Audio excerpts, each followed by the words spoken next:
There's a kind of tiredness that sleep doesn't fix. You know the one.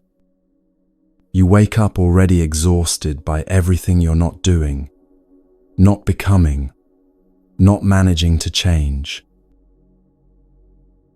The list grows longer while you grow heavier. This isn't laziness, and it isn't weakness. For most of your life, you've probably been told that willpower is something you either have or you don't. That successful people possess some internal engine the rest of us are missing. And when you can't make yourself do the thing you know would help, meditate, exercise, break the pattern, start the practice, you conclude the problem is you. Just try harder. Be more disciplined. Get it together. But what if the entire framework is wrong? The Buddha's first teaching wasn't about thinking positive thoughts or manifesting dreams. It was honest in a way that feels rare now. He said, there is suffering woven into this human experience. Not as punishment, not because you did something wrong, just as part of being alive. The gap between who you are and who you sense you could be, that restless feeling that something needs to shift but you can't quite reach it. The Buddhist tradition calls this dukkha, unsatisfactoriness, the ache of impermanence touching everything we try to hold still. But here's what matters. If suffering has a cause, it can be understood. And what can be understood can be transformed. There's an ancient teaching, the mind is everything. What you think, you become. So what if the problem isn't what we think it is? If it feels right, share in the comments where you're listening from, your city, or just the time of day. And if you can, get comfortable. This is meant to be received gently, not conquered. Let's begin.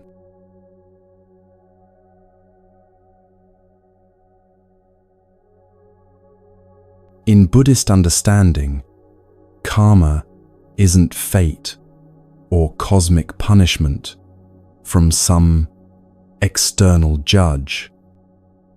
It's simpler than that, and far more empowering.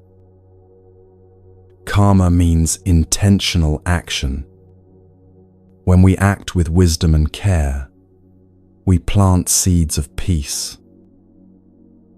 When we act from confusion or harm, we plant seeds of future suffering.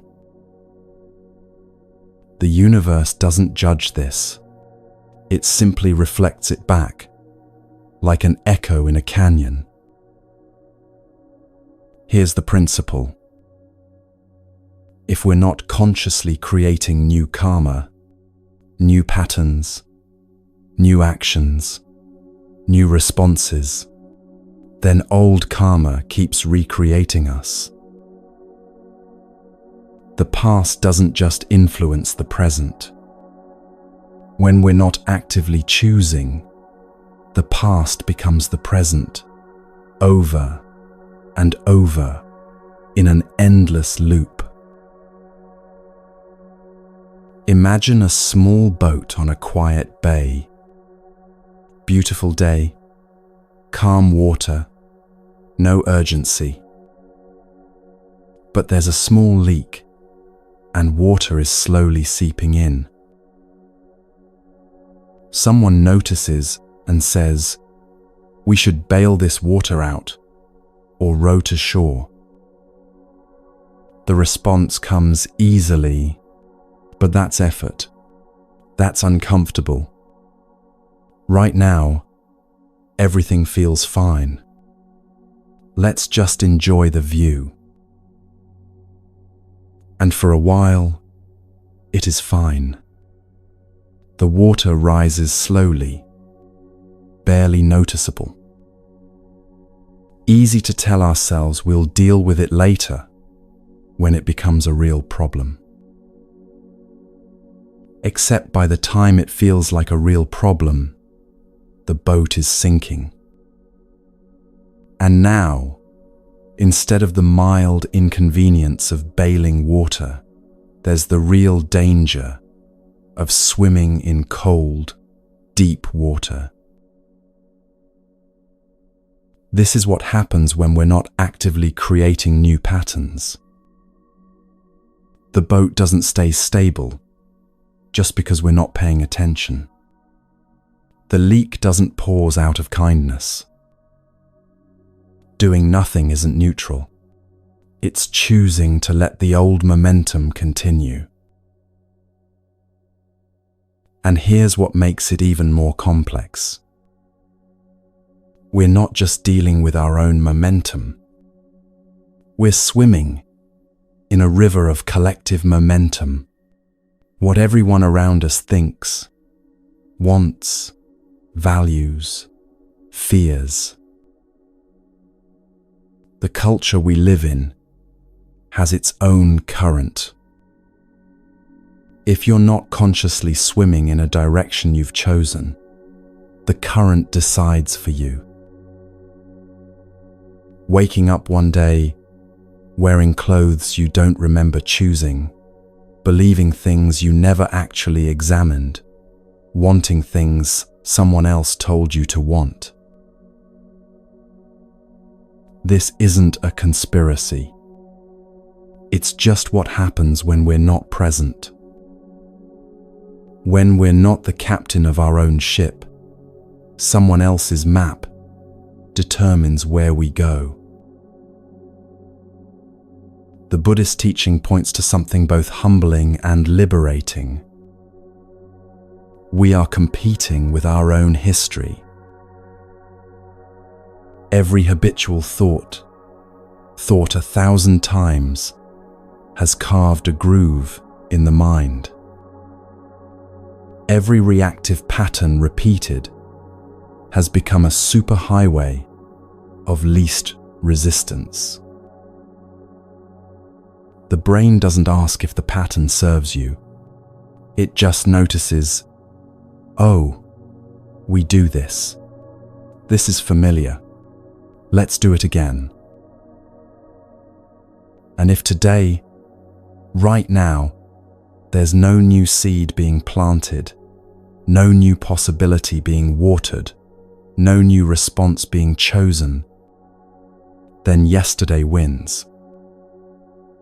Last year wins. The entire weight of conditioning wins by default.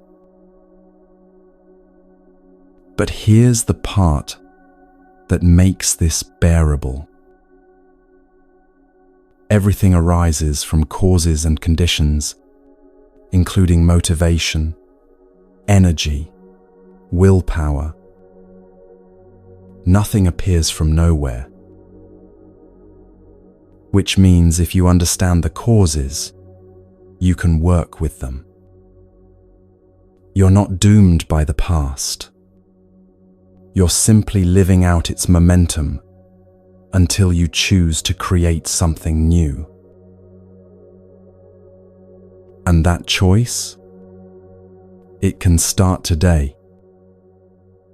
It can start in the next breath.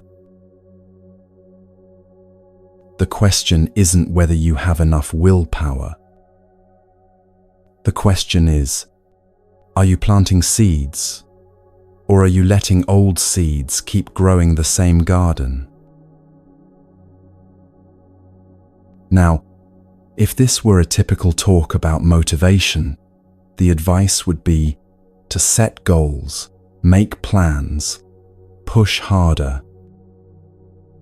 But the Buddhist approach is different. It begins with understanding what's actually in the way. Not some vague thing called laziness, but specific patterns, identifiable obstacles that can be seen, understood, and worked with skillfully. A teacher named Shantideva, who lived over 1,000 years ago, identified 3 types of what we call laziness. But these aren't character flaws or moral failures. They're simply patterns, habits of the mind that can be understood and shifted. The first is what you'd expect: the attachment to comfort, the endless postponement, the seduction of doing nothing. But the second and third are subtler, more insidious, and often completely invisible. The second is busyness disguised as productivity, filling life with 1,000 small distractions, so there's never time for what actually matters. The third is the cruelest, the story that says you're not capable, that this path isn't for people like you, that you've already tried and failed, so why bother trying again? These 3 patterns, comfort-seeking, distraction, and self-doubt, block more genuine transformation than any external obstacle ever could. And the painful part? They rarely appear clearly because they feel so reasonable, so justified, so much like just how things are. But the practice the Buddha taught isn't about fighting these patterns or hating yourself for having them. It's about gentle awareness. Simply noticing, without judgment, when these patterns appear. Just noticing. When the hand reaches for the phone at the first hint of boredom, notice. When the thought arises, I'll start tomorrow, notice. When the mind whispers, this isn't for me, I'm not the kind of person who can do this, notice. That awareness itself, that simple act of seeing clearly, begins the transformation. Not through force, not through shame, but through the light of understanding meeting what's actually happening. There are people who seem naturally disciplined, naturally devoted to their practice. And it's easy to think, that's just not who I am. I'm the one who starts things and doesn't finish them.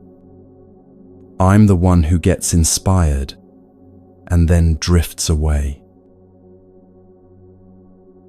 And because that story gets believed, it keeps being true. Until the pattern gets seen clearly. Not with judgment, just with clarity. You're not incapable. There's just a story about being incapable. And that story becomes a reason not to try. It's uncomfortable to see. But it's also the crack that lets the light in. Because once you see the pattern, you can't quite unsee it. And once you see it clearly, you have a choice. Keep believing the story, or plant a different seed. Understanding these three patterns matters. Not because understanding magically dissolves them, it doesn't. But because you can't work skillfully with something you can't see. And when you finally see what's been blocking you all along, when you see it not as a fatal flaw, but as a pattern that arose from causes and conditions, the path forward becomes clear. Not easy, but clear. We're going to look at each of these patterns closely, not to judge them, not to shame ourselves for recognizing them, but to understand them so completely that they lose their invisible power. Because the truth is, you're not broken.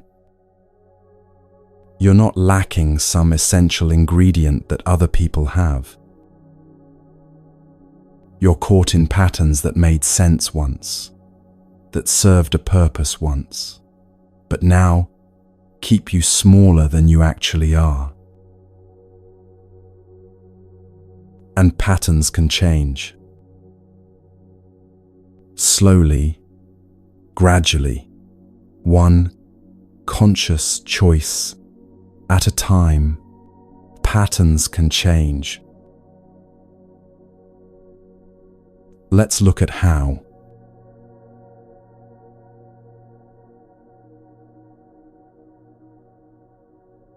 There's a particular kind of self-deception we're all fluent in. We know what would help us, truly help us, and yet we find endless, creative reasons not to do it. Not because we're weak, but because these reasons sound so reasonable. They don't announce themselves as obstacles. They arrive dressed as common sense, as self-care, as just being realistic. And by the time we see them for what they are, we've often spent years, sometimes decades, in their grip. Let's look at the first pattern. There's a story about Einstein that reveals something profound about how we spend our energy. He famously wore the same style of clothing every day, not because he couldn't afford variety, not because he lacked taste, but because he understood something about the mind. Every decision we make depletes a little bit of our mental energy. Choosing what to wear, what to eat for breakfast, which route to take to work, these tiny choices accumulate. And if you spend your decision-making capacity on things that don't actually matter to you, you have less available for the things that do. Einstein simplified his wardrobe to preserve his mind for physics. Artists do the same. Entrepreneurs do the same. Not out of asceticism, but out of clarity about what deserves their attention. This reveals something important about energy itself. We think of energy as something we either have or don't have, like a fuel tank that's either full or empty. But it's more nuanced than that. Energy flows toward what we value, what we prioritize, what we've decided actually matters. And when we scatter our energy across 1,000 small decisions that don't align with our deeper values, we end up exhausted by things that don't nourish us. Now, there's nothing wrong with enjoying comfort. There's nothing wrong with rest, with ease, with making life a little softer around the edges. The Buddhist path isn't about punishing yourself or glorifying difficulty. In fact, the Buddha himself tried extreme asceticism first. He starved himself, pushed his body to the edge of death, believed that suffering was the path to liberation. And what he discovered was, that doesn't work either. So he taught the middle way. Not indulgence, not deprivation, but a sustainable path between the two extremes. But there's a difference between necessary rest, which restores us, and attachment to comfort, which numbs us. One is wisdom. The other is avoidance, wearing wisdom's mask. Necessary rest is when you're genuinely tired and you sleep. When your body needs recovery and you give it space to heal. When you've been working intensely and you take a break to restore your capacity. This kind of rest serves your well-being. It's functional, restorative, life-giving. But attachment to comfort is different. It's when you're not actually tired, but you stay in bed for 3 more hours because getting up feels hard. It's when you don't really want to watch television, but you turn it on the moment you walk through the door because silence feels uncomfortable. It's when you know a conversation needs to happen, a difficult choice needs to be made, a pattern needs to be addressed, and you choose numbness instead.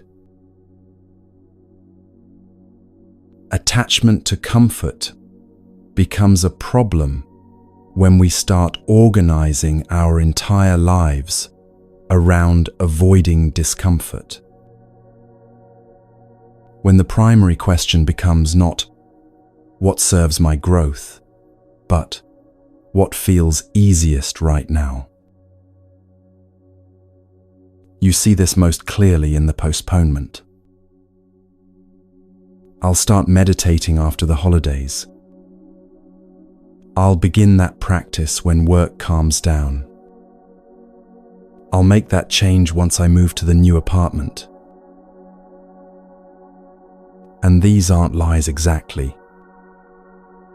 There is some truth to waiting for the right conditions. It is harder to establish a new practice when you're traveling, when you're stressed, when your routine is disrupted. But if you watch closely, you'll notice the right conditions never quite arrive. There's always another holiday, another busy season, another reason to wait.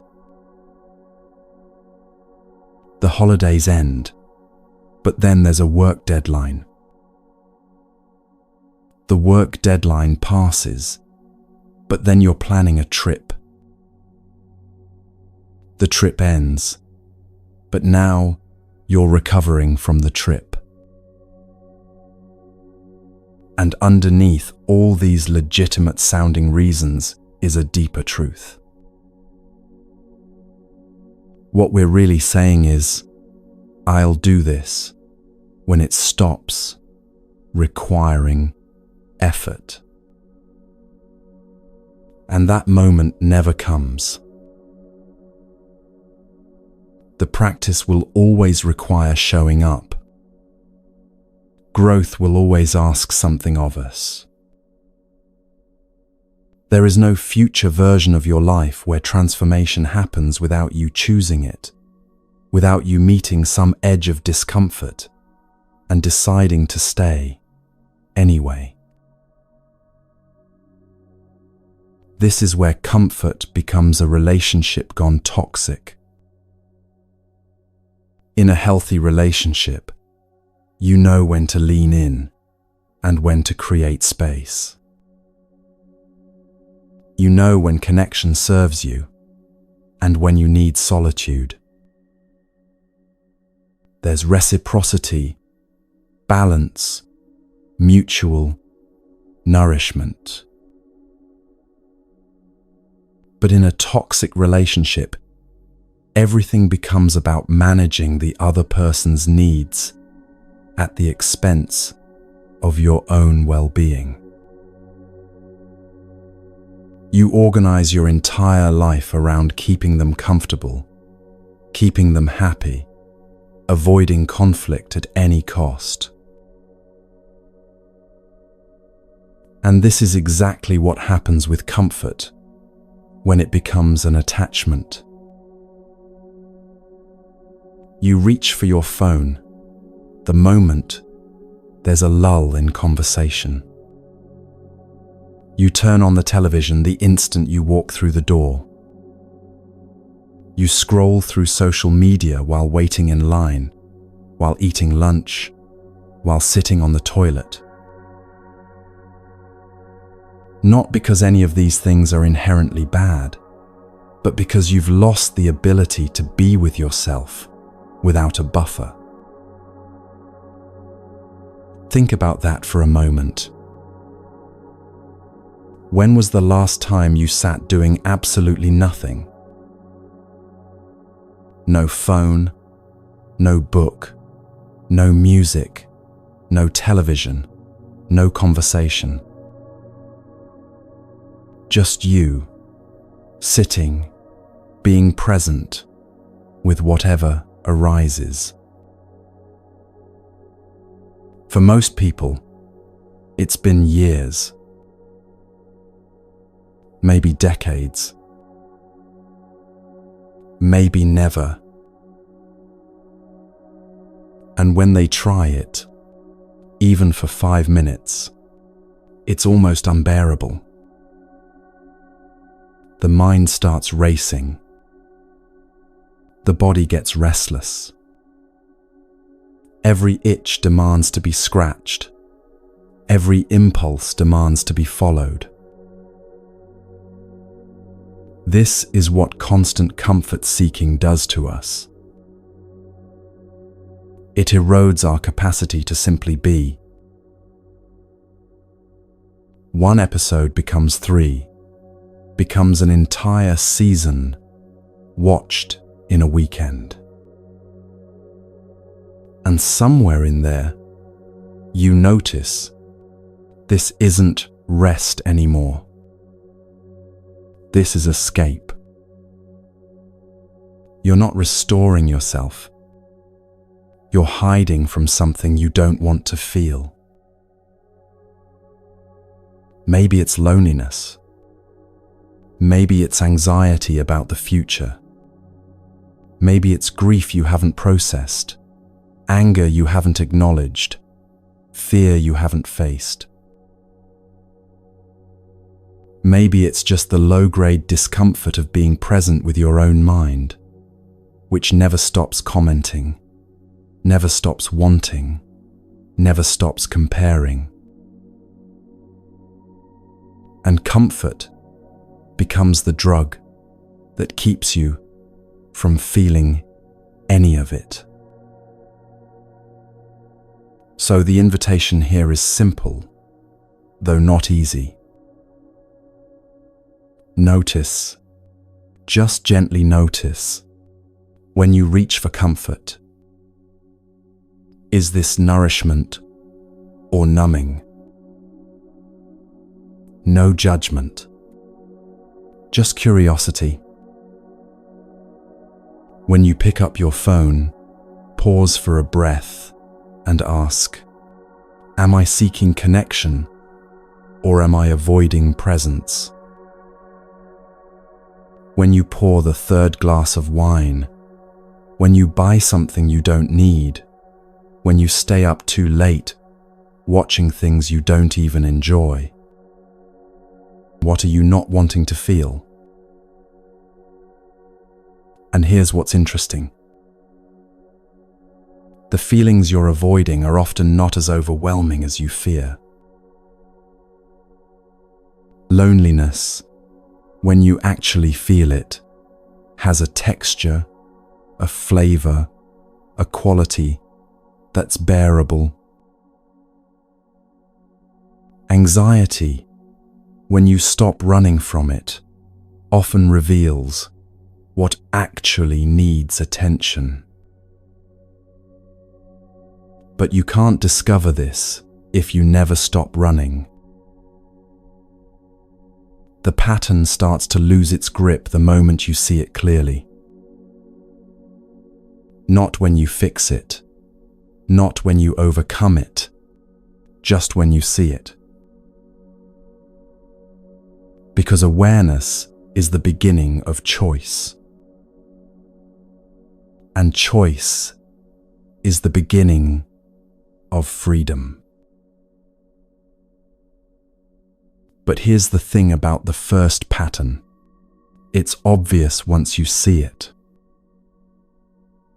Scrolling for hours, binging shows, postponing what matters. These are visible behaviors. You can catch yourself in the act.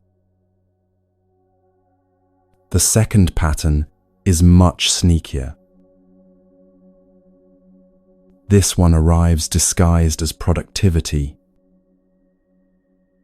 It doesn't look like avoidance, because you're busy, genuinely busy, impressively busy. Your calendar is full.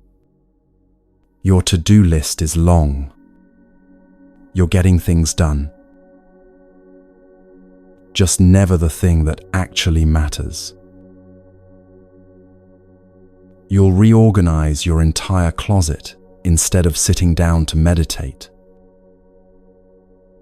You'll research meditation cushions for 3 hours instead of actually meditating for 10 minutes. You'll clean the kitchen, answer emails, optimize your productivity system, all valuable things, all legitimate things. And somehow, the practice you said was important never happens. This is the distraction dance. And what makes it so effective is that the distractions are real tasks. You genuinely do need to clean the kitchen at some point. Organizing your closet is useful. Answering emails is part of being a responsible adult. But the timing is the tell. Notice when these urgent tasks suddenly appear. It's always right before you're about to do something that requires real presence, real vulnerability, real inner work. You're about to sit down to meditate, and suddenly you remember the dishwasher needs to be emptied. You're about to start that difficult conversation, and suddenly you need to check your email.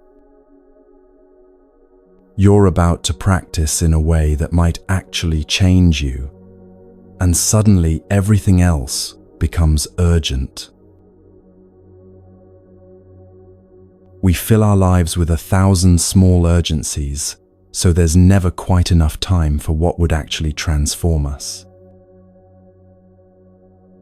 And because we're doing real things, useful things, we don't recognize it as avoidance. But it is. There's a teaching that these practices, meditation, mindfulness, the cultivation of wisdom, can become like a hospital. We come when we're in pain, seeking relief. And when the pain eases, we leave. We use wisdom as aspirin, not as a path. You have a crisis, a breakup, a loss, a moment of overwhelming anxiety, and suddenly you're meditating every day. You're reading Dharma books. You're attending teachings. You're sincerely committed to transformation. And then life gets a little better. The acute pain fades. And slowly, almost imperceptibly, the practice fades too. Not because you decided to quit, just because other things, work deadlines, social obligations, that project you've been meaning to start, suddenly seem more pressing. You tell yourself, I'll get back to it when things calm down. But things don't calm down. They just change shape. There's always something that feels more urgent than sitting still, than being present, than doing the interior work that no one else can see or validate. And here's what makes this pattern so difficult to recognize. The excuses are legitimate. You do have work to do. You do have responsibilities. People are depending on you. The things you're busy with aren't frivolous. They're real obligations, real commitments, real pieces of a life you're trying to hold together. But somewhere in the endless busyness, you've lost track of what you're actually building toward. You're maintaining, managing, keeping all the plates spinning. But are you growing? Are you developing the qualities that would make all of this, the work, the relationships, the daily responsibilities, feel less like burden and more like life? There's a story that captures this perfectly. An elderly person sits in a beautiful garden, phone in hand, scrolling through news they'll forget in an hour, looking at photos of people they'll never meet, reading opinions that make them agitated, but that they can't seem to stop reading. Someone walks by and asks, "Why are you on your phone? You're in this beautiful place." And the response is automatic. "I'm just checking something quickly." But an hour passes. The garden is still beautiful. The phone is still in hand. And the moment, the actual, unrepeatable moment of being alive in that garden, has passed. This isn't unique to elders or to phones. This is the human condition, in the age of infinite distraction. We've created a world where every moment of potential boredom can be filled instantly, where every question can be answered in seconds, where every desire for stimulation can be immediately gratified. And we think this is progress. We think this is making life better. But what we've actually done is eliminate the space where insight arises. We reach for distraction at the first hint of discomfort because we haven't learned to be with change. But everything is always changing. Boredom changes, discomfort changes, that restless feeling changes. When we can sit with the changing moment, we don't need constant entertainment.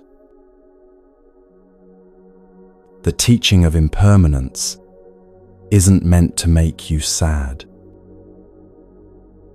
It's meant to liberate you from the exhausting project of trying to make everything stay the same. That discomfort you're feeling right now, it will change.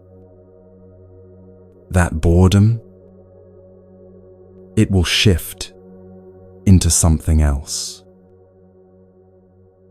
That restlessness, that anxiety, that vague sense that you should be doing something other than what you're doing. Give it 5 minutes of simple presence and watch it transform. But you can't see this if you never stay still long enough to watch.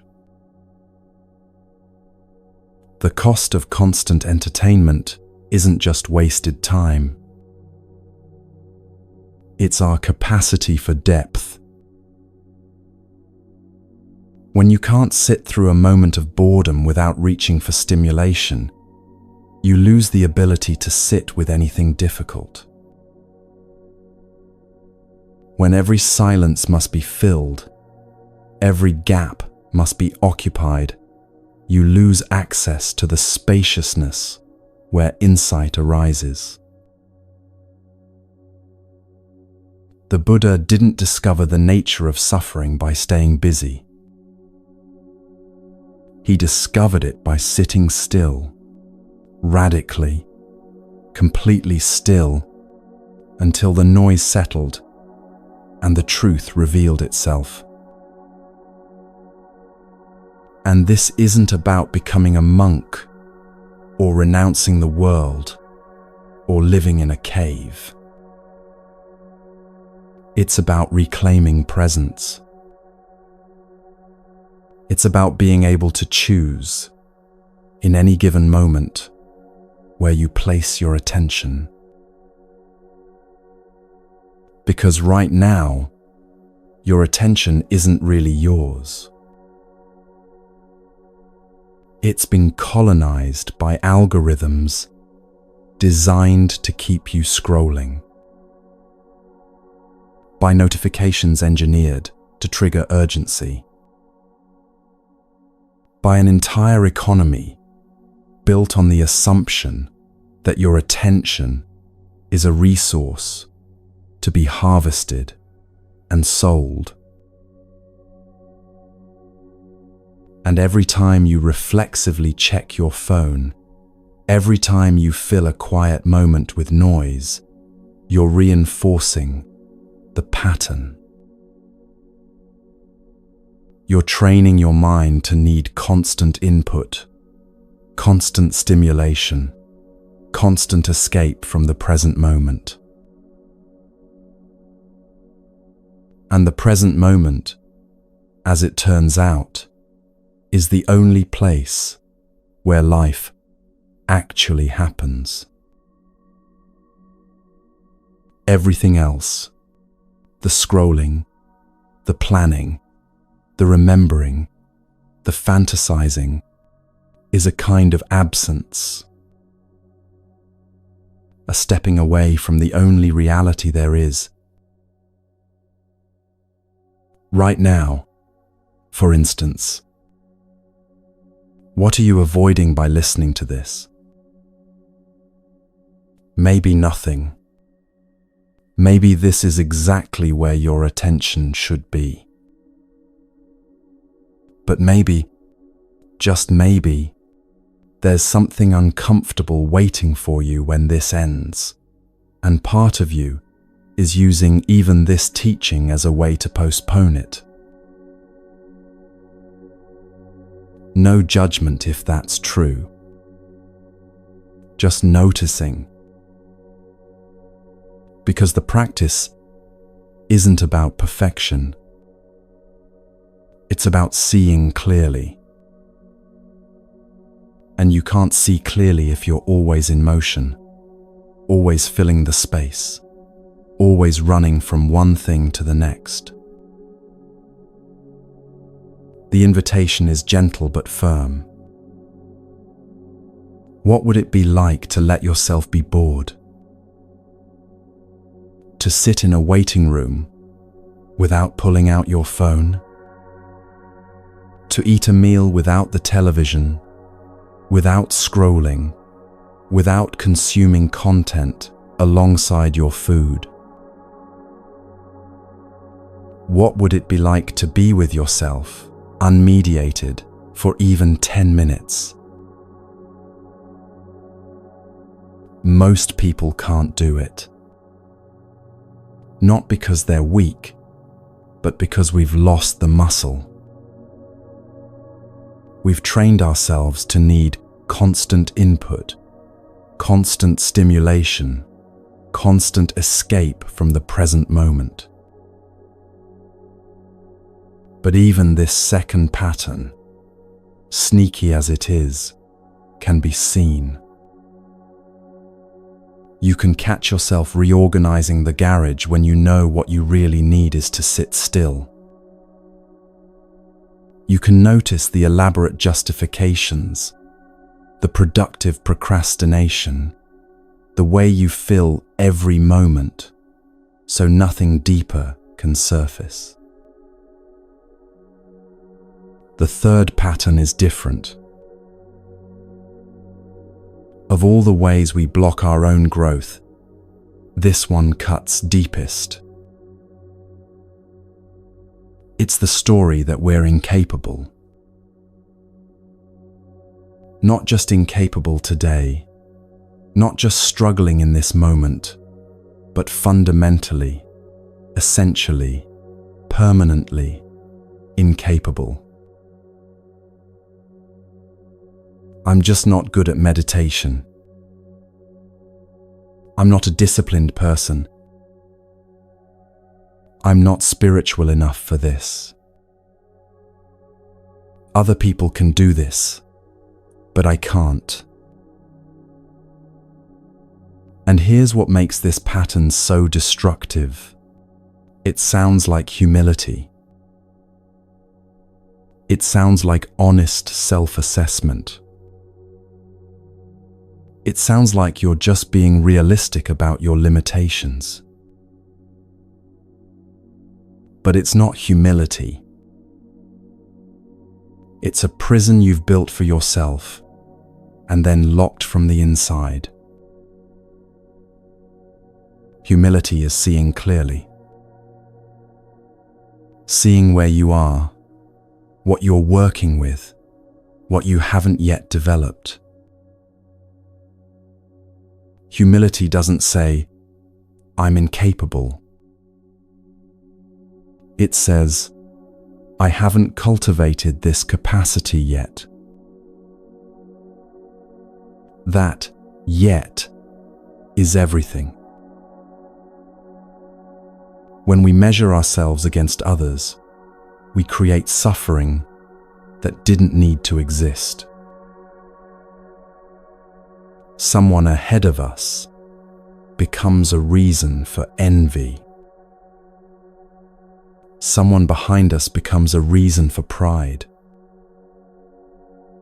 Someone at our level becomes competition. We've turned the path into a race, and races have losers. You see someone meditating for an hour every morning and think, I could never do that. You read about someone who went on a month-long retreat and think, that's not for people like me. You meet someone who seems naturally peaceful, naturally patient, naturally wise, and you conclude, they have something I don't have. And maybe they do have something you don't have right now. Maybe they've been practicing for years. Maybe they've done the work you haven't done yet. But that yet is everything. The Buddha taught gradual training, not because he doubted our potential, but because he understood how transformation actually works. A seed doesn't become a tree in one day. It doesn't fail by taking time. Time is part of the process. You plant a seed, and for a while, nothing visible happens. The seed sits in dark soil, apparently unchanged. But beneath the surface, roots are growing, structures are forming, life is organizing itself toward emergence. And if you dig up the seed every few days to check its progress, you destroy the process. You don't look at a seedling and say, this will never be an oak tree. Look how small it is.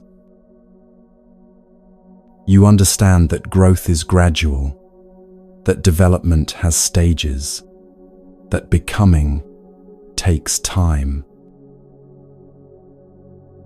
And yet we do this to ourselves constantly.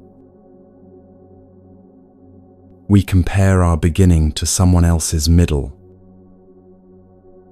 We compare our struggle to someone else's mastery. And we conclude, not, I haven't developed this yet, but I am incapable of developing this ever. Listen to the words you use about yourself. I never finish what I start. I always give up. I can't meditate. This isn't for me. These absolute words, never, always, can't, isn't, are red flags. They're signals that something other than truth is speaking. Because the truth is rarely absolute.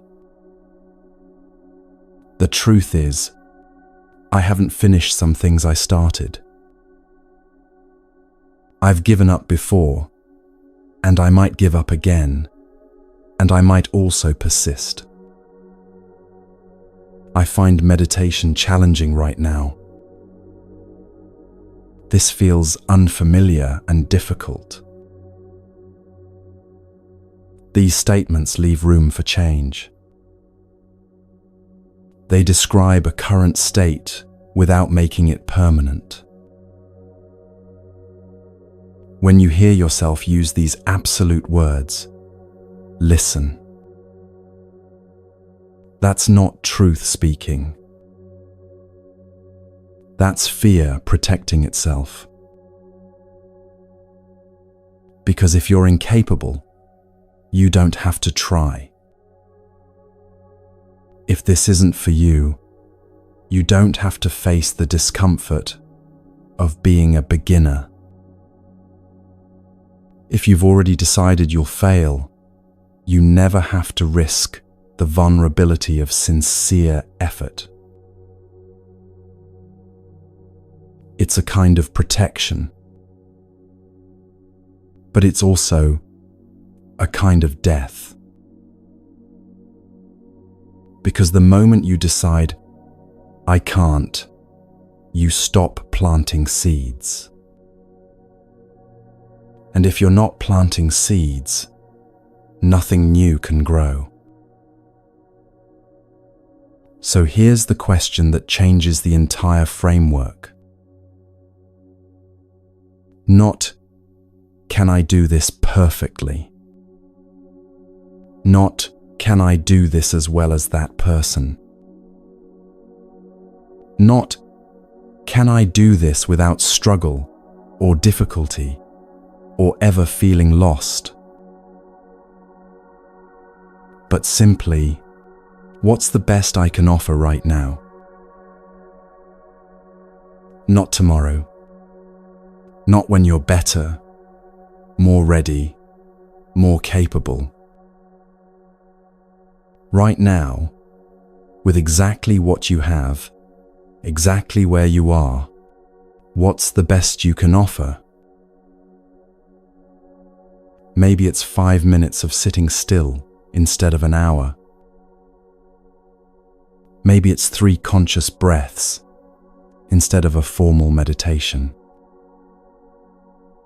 Maybe it's noticing your impatience instead of transcending it. That's enough. More than enough. Because you're not trying to arrive at some final destination today. You're just taking one step in a direction you've chosen. And one step, taken sincerely, is everything. But there's an even deeper version of this pattern. It's not just, I can't do this today. It's, I will never be capable. This is categorical self-judgment, permanent condemnation. The decision that your incapacity isn't situational, it's essential. I'm just not a spiritual person. I don't have what it takes. Some people are cut out for this, and I'm not one of them. And when we believe we can't change, we often also believe others can't change. We write people off. We write ourselves off. We treat temporary states as permanent truths. Someone betrays your trust, and you decide they are untrustworthy. Not, they acted in an untrustworthy way, but they are, essentially and permanently, someone who cannot be trusted. And if you do this to others, you're doing it to yourself. You make a mistake, and you decide, I am someone who always makes this mistake. You struggle with anger, and you decide, I am an angry person.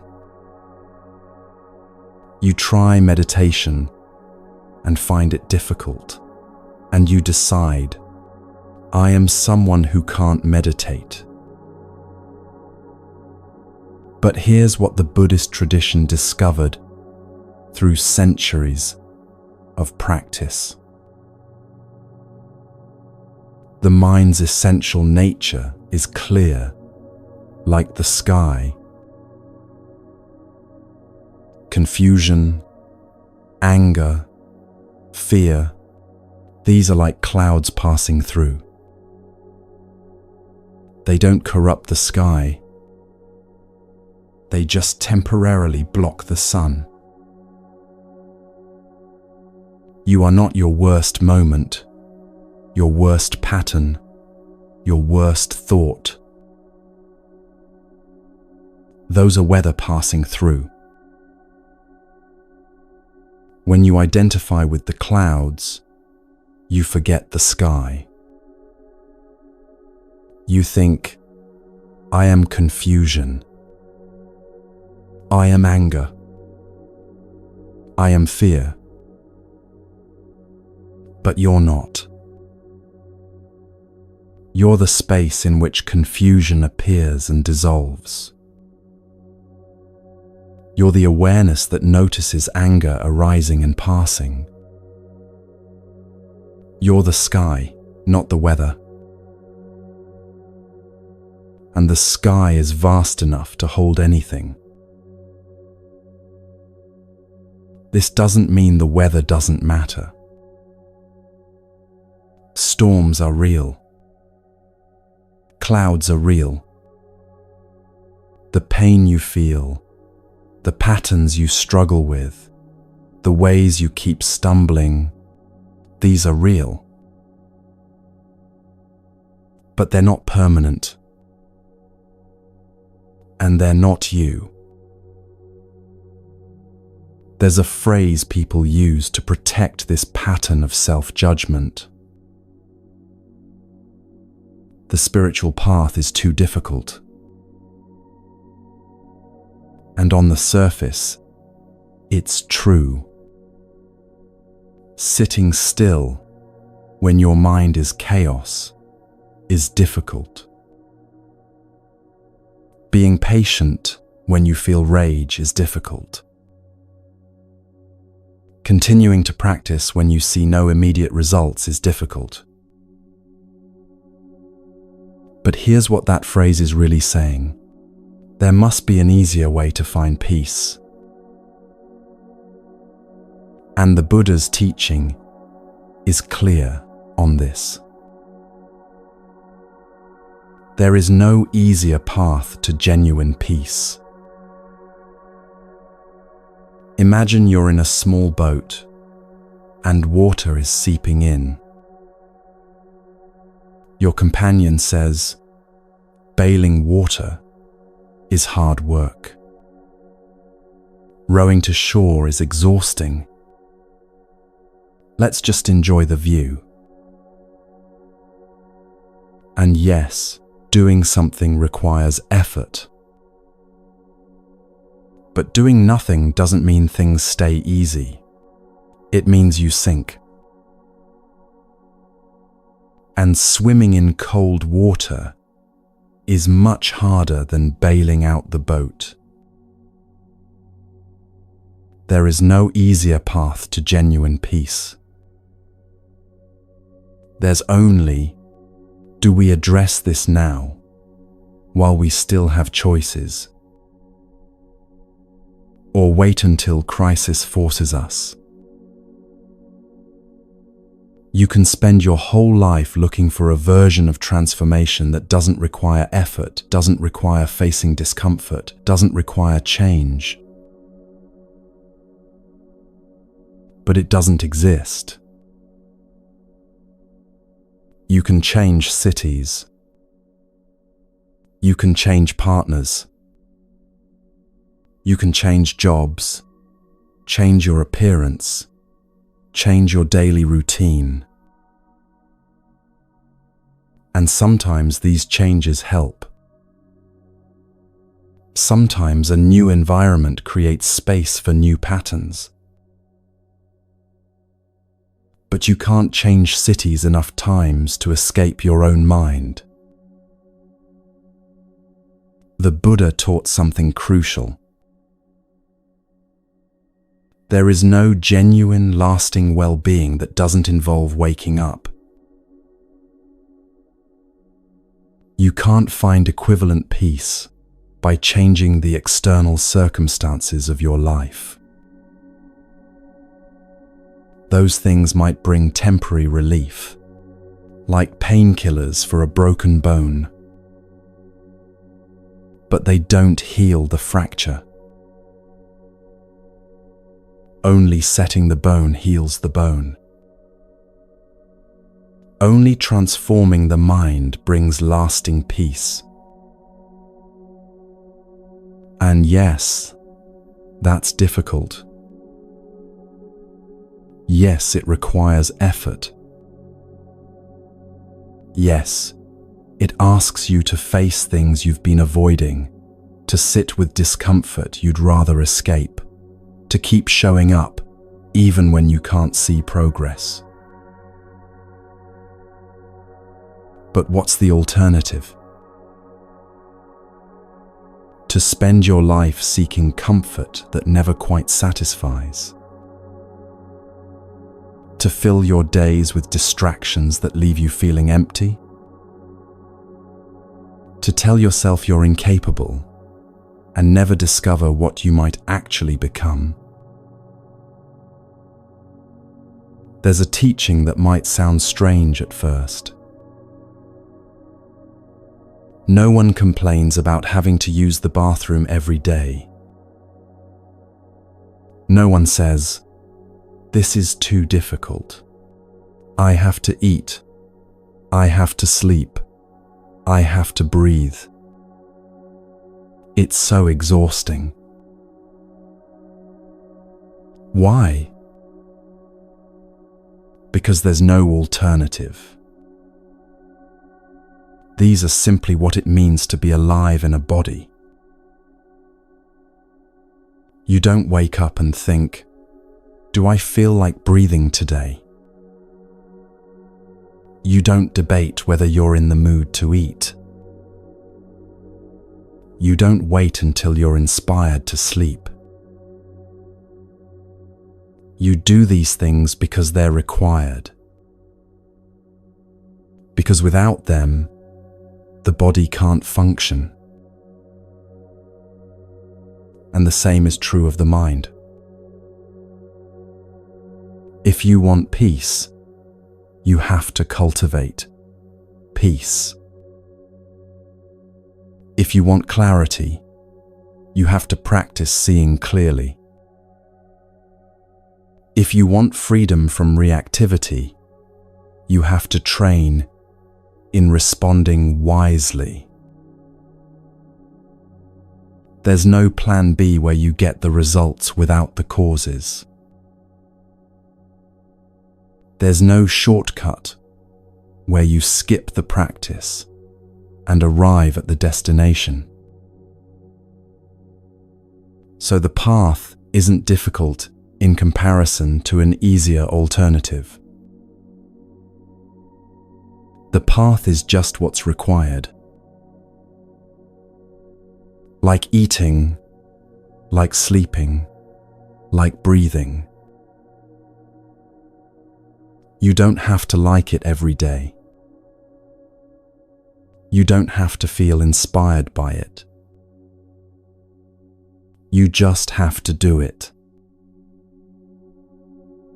And when you do, when you show up, when you sit down, when you practice, even when it's hard, something starts to shift. Not because you're special, not because you finally got it right, but because you're working with the way things actually are. You're planting seeds. And seeds, given the right conditions, always grow. These three patterns, comfort-seeking, distraction, self-doubt, have been running your life for longer than you probably realize. They're subtle, they're sophisticated, and they're incredibly convincing. But they're just patterns.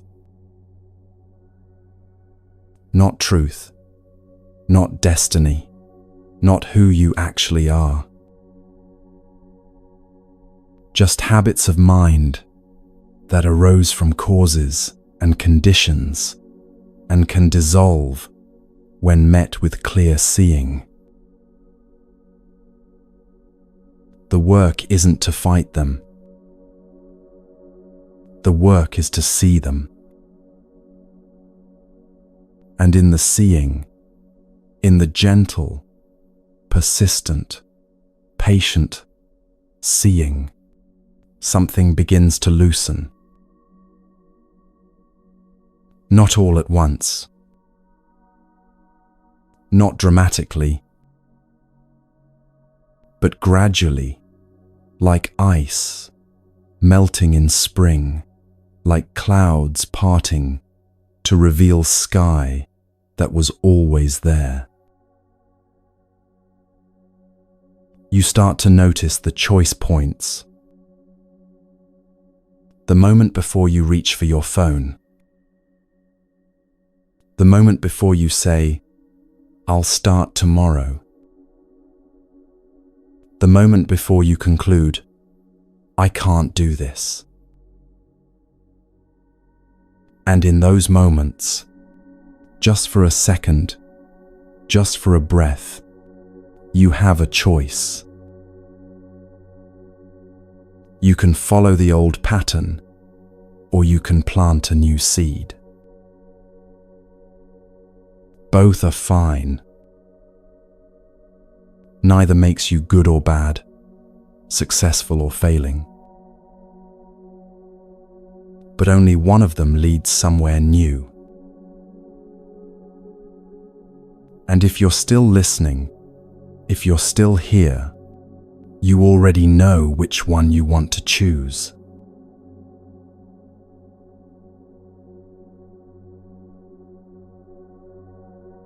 These aren't things you need to acquire from somewhere outside yourself. They're not skills you lack or capacities you were born without. They're already here. Dormant perhaps, undeveloped maybe, but present. Like seeds waiting for the right conditions to sprout, like muscles that strengthen with use, these four powers live in you already. What we're doing now is simply recognizing them, naming them, learning how to cultivate what's been there all along. Interest might sound simple, almost too simple to call a power. But it's not. It's the difference between reading about water and drinking when you're thirsty.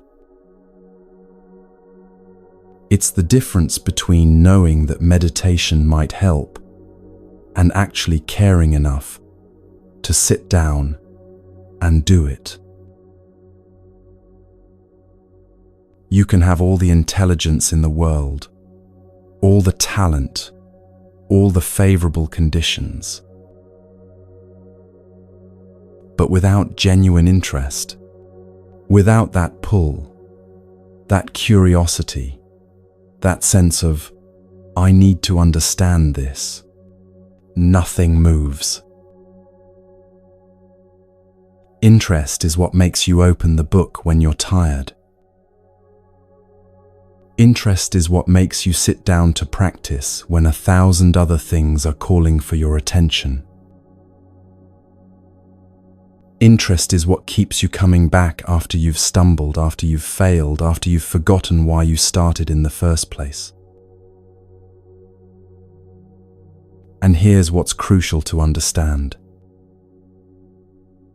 Interest isn't something you're born with or without. It's something you cultivate. Think about anything you've ever become genuinely interested in. Maybe it started with a chance encounter, a conversation, a moment of curiosity. But the interest deepened as you learned more, as you discovered layers you didn't know existed, as the thing revealed itself to be richer and more complex than you initially thought. The same is true here. One of the most powerful practices in the Buddhist tradition is reflecting on impermanence, including our own mortality. This isn't morbid. It's clarifying. When we truly understand that this life is temporary, that everything we're holding on to will eventually slip through our fingers, something shifts. We stop sleepwalking. We start actually living. Most of us spend our days as if we have infinite time. We postpone what matters. We waste energy on trivialities. We get lost in petty conflicts and meaningless distractions. And we do this because somewhere deep down, we believe we'll always have another chance. Another day, another year, another decade to get serious about what actually matters. But we won't. Not because life is cruel, but because life is finite. Because every day that passes is a day you don't get back. Because the people you love will not be here forever, and neither will you. This isn't meant to frighten you. It's meant to wake you up. When you truly absorb this, not just intellectually, but in your bones, your priorities shift. The argument that felt so important suddenly seems small. The grudge you've been holding starts to feel like wasted energy. The things you've been postponing, the conversation, the practice, the change you know you need to make, suddenly become urgent. Everything is changing right now. Your body, your breath, the world around you, the people you love. This isn't sad. It's just true. And when we stop pretending otherwise, when we stop living as if everything will last forever, we stop wasting our one precious life on things that don't actually nourish us. We start choosing differently. Not out of fear, but out of clarity. This is how interest deepens. Interest grows when we understand what's actually at stake. This isn't about blind faith. The Buddha himself said, "Don't believe me. Test this. See for yourself." He wasn't asking for followers who would take his word as gospel. He was inviting people to verify the truth through their own experience. And this is crucial because interest, based on belief, is fragile. It depends on maintaining conviction even when evidence seems to contradict it. but interest based on understanding, on seeing how things actually work, is resilient. So let's be clear about what the practice offers. In the short term, we're talking days and weeks. You'll likely notice more peace, more resilience, less reactivity. These aren't theoretical benefits you have to wait years to experience. They're immediate shifts that happen when you start paying attention to your mind. When you meditate for 10 minutes and then go into your day, you might notice you don't snap at your partner as quickly. You might notice you can sit with frustration without immediately reaching for distraction. You might notice a tiny bit more space between stimulus and response. These are small things, but they matter because they're proof that the practice works. In the medium term, months and years, the benefits deepen. Relationships start to heal because you're less reactive, more present, more capable of listening without defending. You start to find meaning in ordinary moments because you're not constantly chasing the next thing. Wisdom develops, not as abstract knowledge, but as lived understanding of how suffering arises and how it can be met. And in the long term, complete freedom from suffering. This is presented not as a promise, not as something guaranteed to happen if you just try hard enough, but as a possibility, as something that has happened for others and could happen for you. But here's what makes all of this possible. Everything arises from causes and conditions. Suffering arises from causes.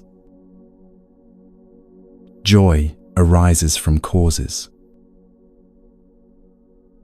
Peace, clarity, freedom, all of these arise from causes.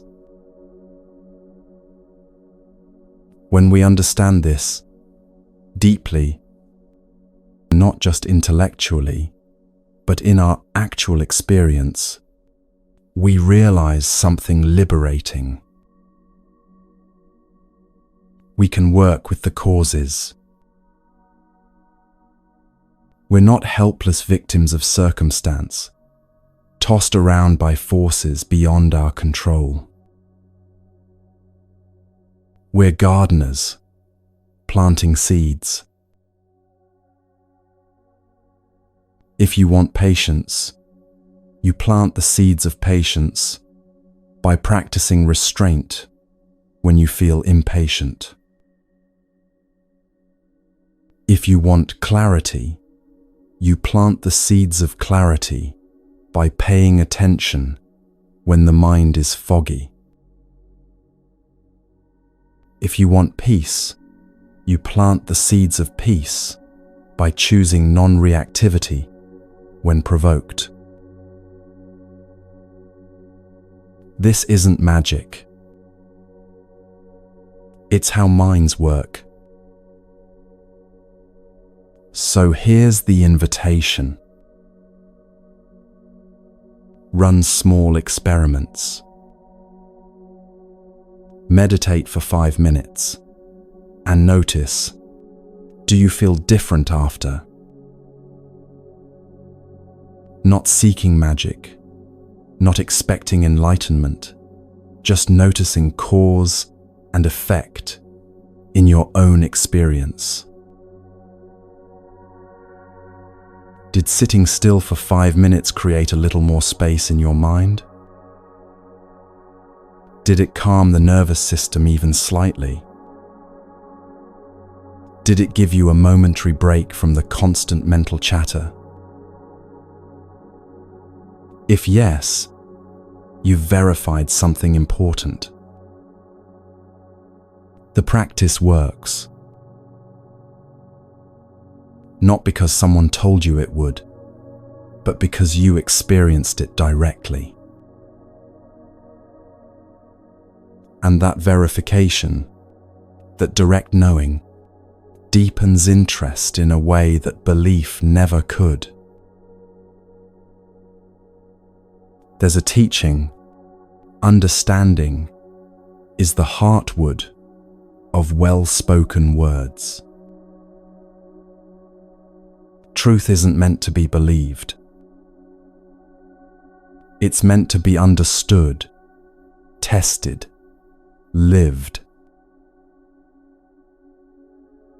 And when you start testing these teachings in your own life, when you start seeing for yourself how they work, interest becomes unshakable. Not because you're trying to maintain faith, but because you know. The second power is confidence. But not the kind of confidence we usually think of. Those who've walked contemplative paths for years notice something. The quality that best predicts who will transform isn't intelligence, or favorable circumstances, or even effort. It's emotional stability, the ability to keep going through both highs and lows.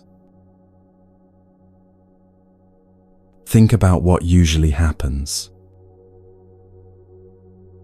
You have a crisis, a loss, a heartbreak, a moment of overwhelming anxiety, and suddenly you're all in. Meditating every day, reading Dharma books, attending teachings, sincerely committed to transformation. And then the crisis passes. Life gets a little easier. And slowly, the practice fades. Not because you decided to quit, just because the urgency is gone. But here's what's interesting. The same thing happens when things go really well. You get the promotion, you meet someone wonderful, everything in your life suddenly clicks into place, and the practice fades. Because now you don't need it. Or so it seems. You've been using the teachings like a hospital. Coming when you're broken, leaving when you're fixed. Using wisdom as aspirin, not as a path. This is why emotional stability matters so much. Because the path requires showing up regardless of how you feel.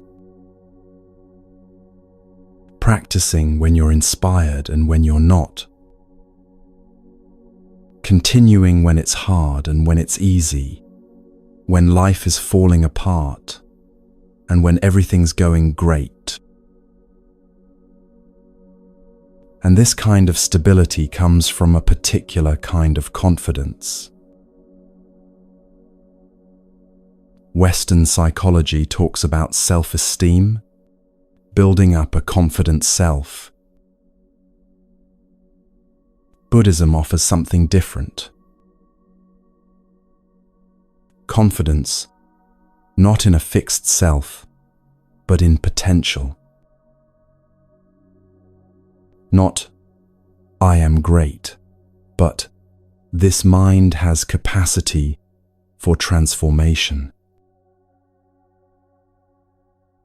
Do you feel the difference? One is about inflating an identity. The other is about recognizing what's possible. Every being, every single one, has what's called Buddha nature. It's not something you earn through good behavior or spiritual achievement. It's more like the potential of a seed. An acorn isn't an oak tree yet, but the oak is already there in potential, waiting for the right conditions. Water, soil, sunlight, time, give the acorn these conditions, and the oak will emerge. You're not lacking anything fundamental. You're unfolding. There's an image that might help here.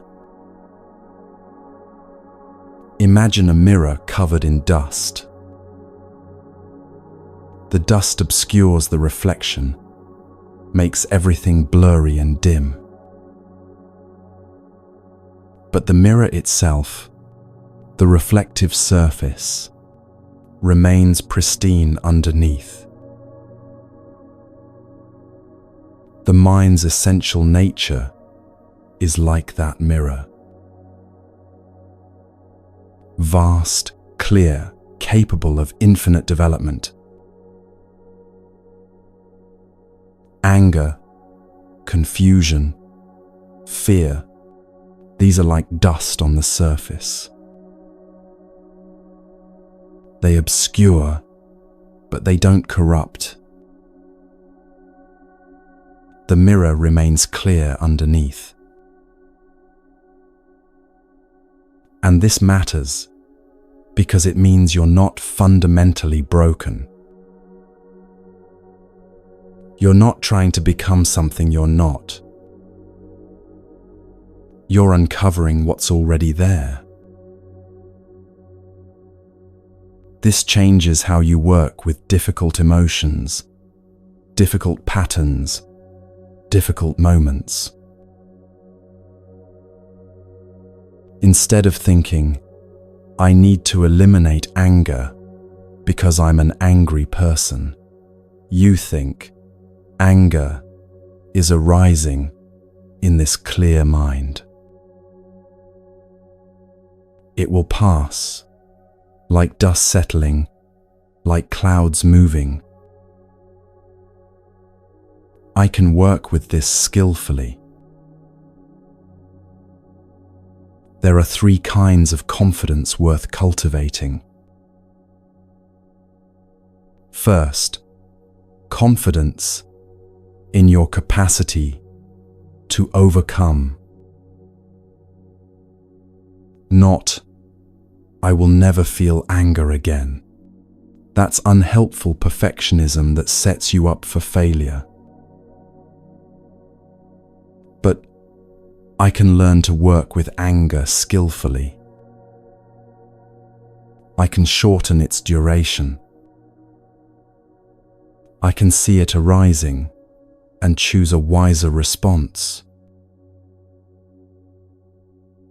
This is where mindfulness becomes everything.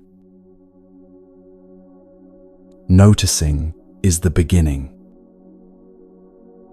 When you see anger arising, just that seeing already creates space. In that space, choice becomes possible. Maybe you've experienced this. Someone says something that would normally set you off. But this time, you catch it.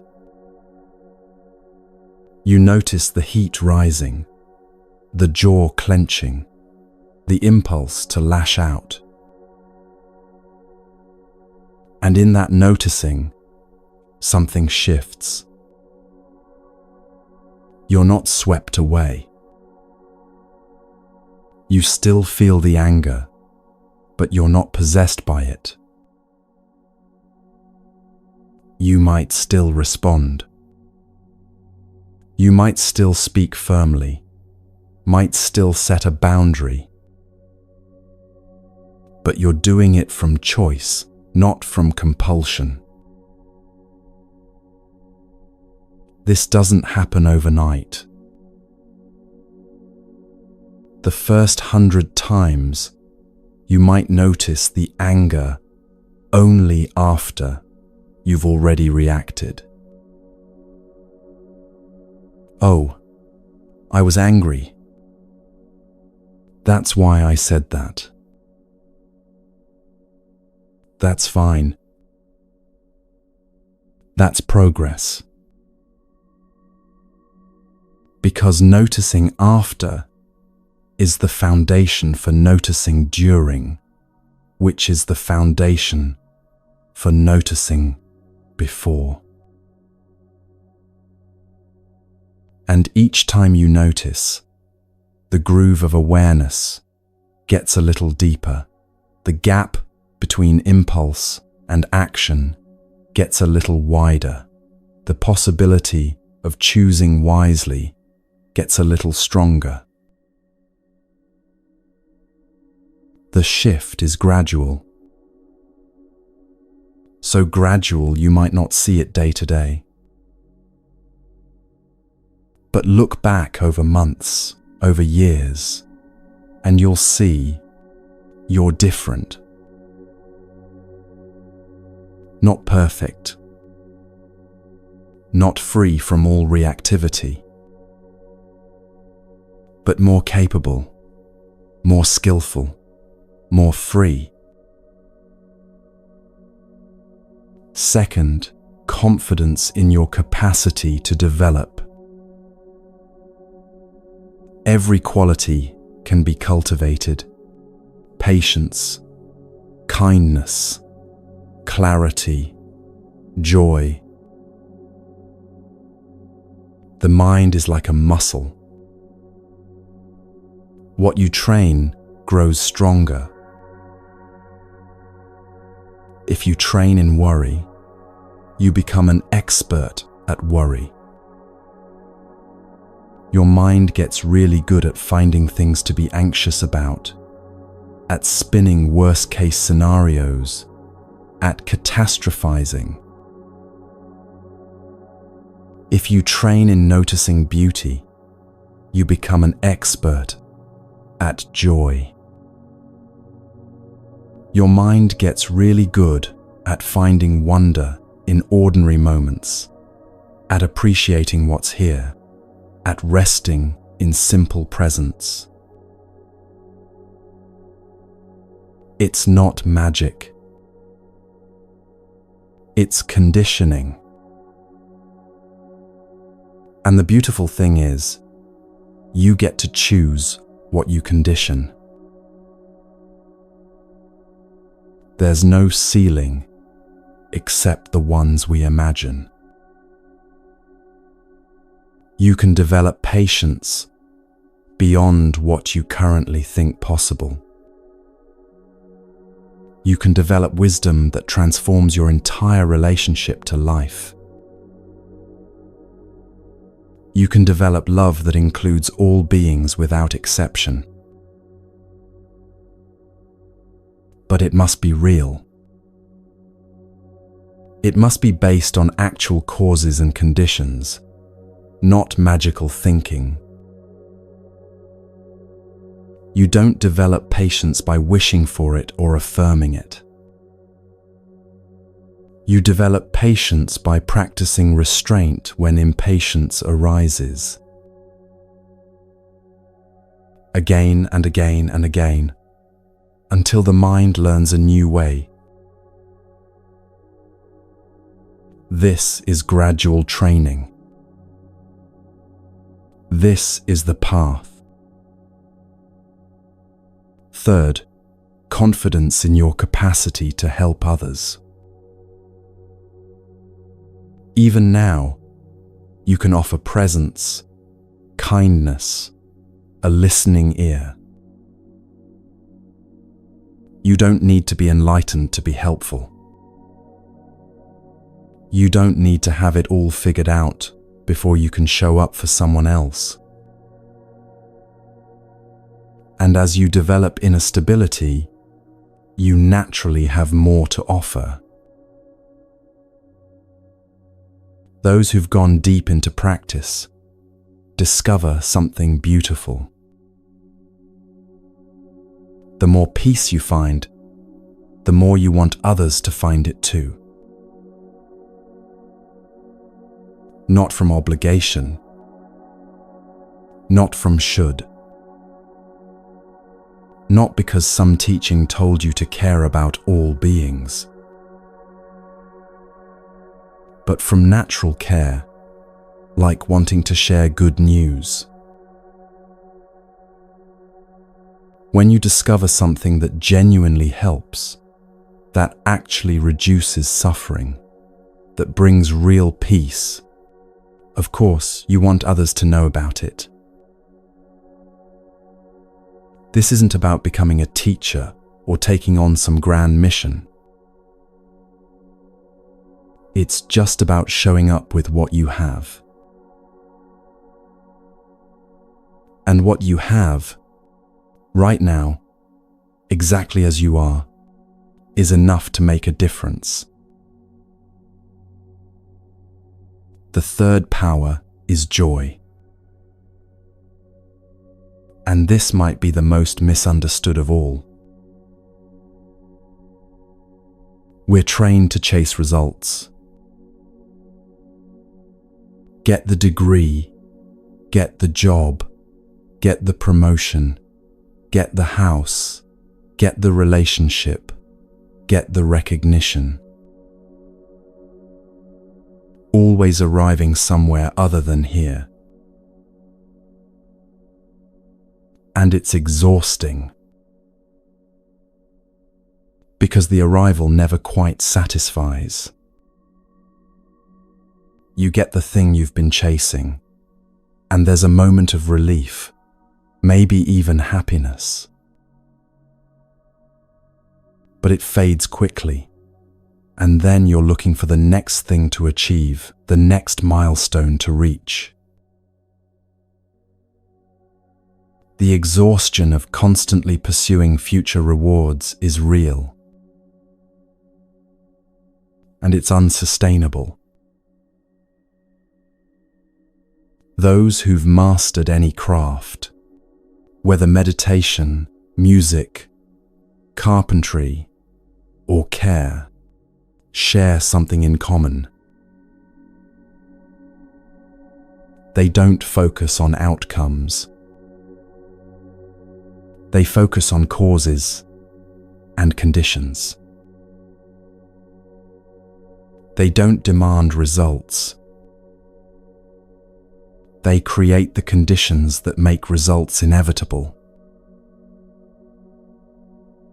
Think about a hard-boiled egg. Simple, right? You want a hard-boiled egg, so you get water, a pot, heat, an egg, and time. You bring the water to a boil. You put the egg in. You wait the appropriate number of minutes, and you get a hard-boiled egg.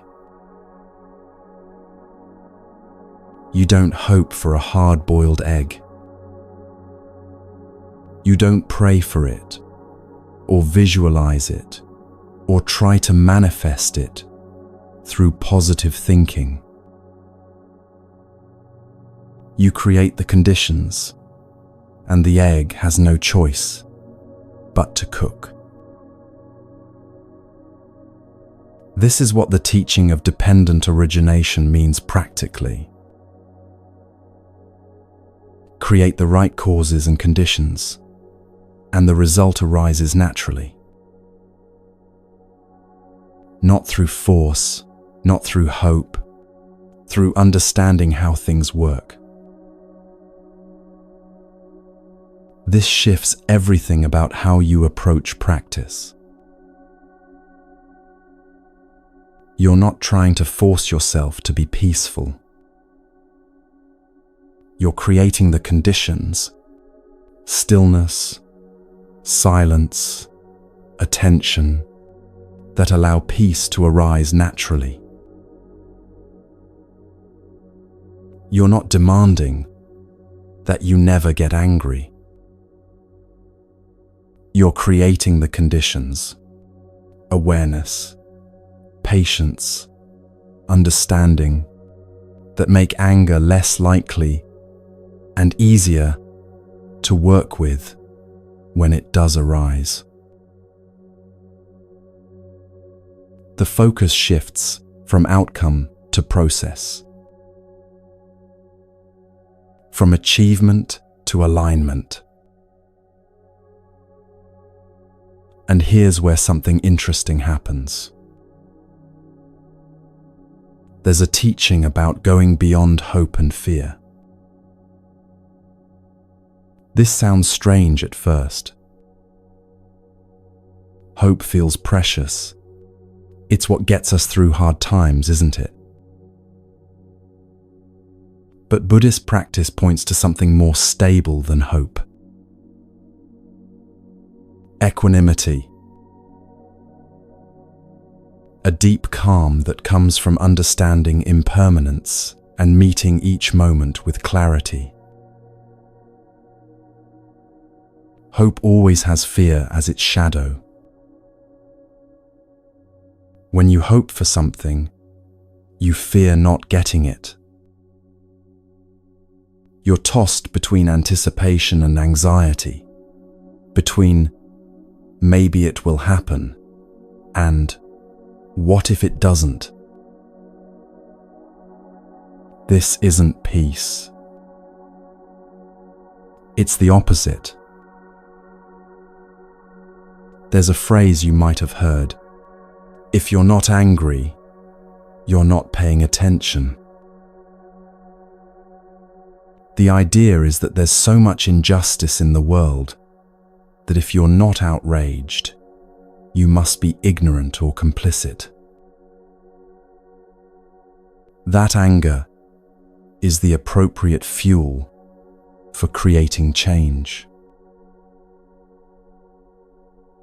And there's a grain of truth there. Anger does energize. It does move us to action. But it's borrowed energy. And it comes with terrible side effects. Think about it. You need to be angry to care about injustice. You need to be anxious to be motivated. You need to be envious to have ambition. We've built our lives on these reactive emotions because we haven't developed our own fuel. There's a story that illustrates this perfectly. Two friends are at the beach. One of them throws the other's towel into the water as a joke. The friend whose towel is now soaked gets furious. He chases the other down the beach, determined to retaliate.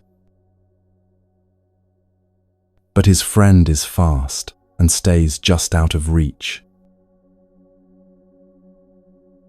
Someone watching says, "Stop chasing him. Pretend you're not mad anymore. He'll relax. Come closer, and then you can get him back." The angry friend responds, "If I wait too long, I won't be angry anymore, and then I won't want to hit him." Do you see it? He needs the anger to fuel the action. Without it, he wouldn't care enough to retaliate. And this is how so many of us live. We need anger to stand up for ourselves. We need anxiety to meet deadlines. We need envy to push ourselves to achieve. These emotions work. They move us. But they're exhausting, and they have terrible side effects. What if there's a better fuel? Instead of hope and fear, equanimity. Instead of chasing results, creating causes. Instead of emotional highs and lows, a steady presence that says, "I'll do what's wise and beneficial right now. I'll tend the garden. I trust the harvest will come in its time." This is where real joy lives. Not in achieving, but in aligning. When what you do matches what you value, when you're planting seeds you believe in, there's a quiet satisfaction that doesn't depend on outcomes. This isn't bypassing pain or pretending everything is fine. You can feel grief and still have this deeper okayness. You can acknowledge injustice and work to change it without being consumed by rage. You can face difficulty without losing your ground. It's finding a deeper stability beneath the waves of circumstance. There's a teaching you might have heard before. Happiness is a choice. When I first heard this, I was furious. If it were that simple, everyone would choose it. What an insult to suggest that suffering people just aren't choosing hard enough. But over time I understood what it actually means. It's not that circumstances don't matter. They do. Poverty is real. Illness is real. Loss is real. Injustice is real. But we've given circumstances all the power. We've made our inner state completely hostage to outer conditions. There are billionaires who despair. People who have everything by conventional measures and still can't find peace. And there are renunciants who own nothing, live simply, and radiate joy. The difference isn't in what they have. It's in where they place their attention, what they cultivate, what they choose to water. You can't choose your thoughts. They arise on their own, conditioned by everything that's come before. You can't choose your feelings. Sadness comes, anger comes, fear comes, not by invitation, but by causes and conditions. But you can choose gently, gradually, where you place your attention. You can choose what you water. The seeds of resentment are there. So are the seeds of gratitude. The seeds of complaint are there. So are the seeds of appreciation. Both are present. You choose which garden to tend. This isn't toxic positivity. This isn't ignoring injustice or pretending pain doesn't exist. It's reclaiming agency over your inner life. And that agency develops through practice. There are 3 phases of meditation that almost everyone goes through. Phase 1 is the honeymoon. Everything is lovely. Such peace, such insights, such beautiful feelings. You think, this is it. I've found the answer. Why doesn't everyone meditate? Phase 2 is disillusionment. This is boring. My mind is chaos. I'm terrible at this. I quit.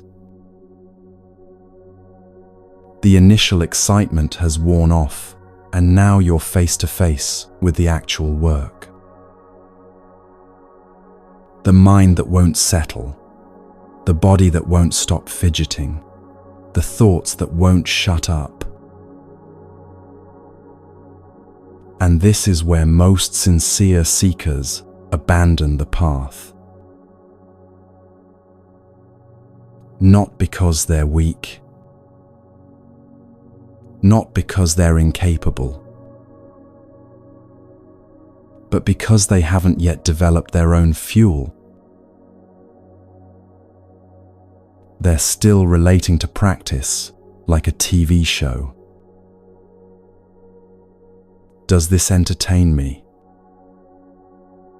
Do I like it? Is it giving me good feelings?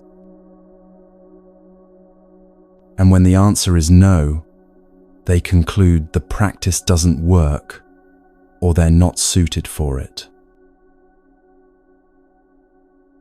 But if you can get through phase 2, if you can keep practicing, even when it's not fun, even when you can't see results, even when it feels pointless, you arrive at phase 3. Mature practice. This is where the teaching reveals itself. You practice not because it feels good, though sometimes it does. Not because you're supposed to, though consistency matters. You practice because you've chosen this. Because you understand what it's cultivating. Because it aligns with who you're becoming. This requires your own energy, not borrowed from anger or fear or hope. But the third power, joy that comes from alignment, not entertainment. And when you have that, nothing can shake you. The fourth power is moderation. And this is where many sincere practitioners sabotage themselves without realizing it. Here's the pattern. You get inspired. Maybe you attend a retreat, or read a book, or have a moment of clarity that shows you what's possible. And you think, this is it. I'm all in. I'm going to meditate 3 hours a day. I'm going to transform completely. Starting now. You set massive goals. You rearrange your whole schedule. You commit with everything you have. And for a week, maybe 2, you do it. You meditate for hours. You follow all the precepts perfectly. You're the model practitioner. And then you crash. Burned out, exhausted, resentful of the practice that felt so liberating just days ago. And you don't practice again for months. This cycle, inspiration, overcommitment, burnout, abandonment, is so common, it's almost universal. And it looks like dedication. It looks like taking the practice seriously. But it's actually a form of self-violence. The Buddha's very first teaching after his enlightenment was about this. The middle way. He tried extreme asceticism, starving himself, punishing his body, pushing himself to the edge of death, believing that suffering was the path to liberation. It didn't work. Then, before his ascetic period, he'd lived in luxury, every pleasure, every comfort, no restraint. That didn't work either. The path, he discovered, is neither extreme. It's the sustainable middle. Not indulgence, not deprivation, but a rhythm you can maintain, not just for days or weeks, but for years. For a lifetime. This isn't about limiting yourself. It's about honesty. Right now, today, with your actual life, your actual responsibilities, your actual energy level, what's sustainable. Not what sounds impressive. Not what you think you should be able to do. Not what someone else is doing. What can you actually maintain? There's a huge difference between the long game and the heroic burst. The heroic burst gets attention.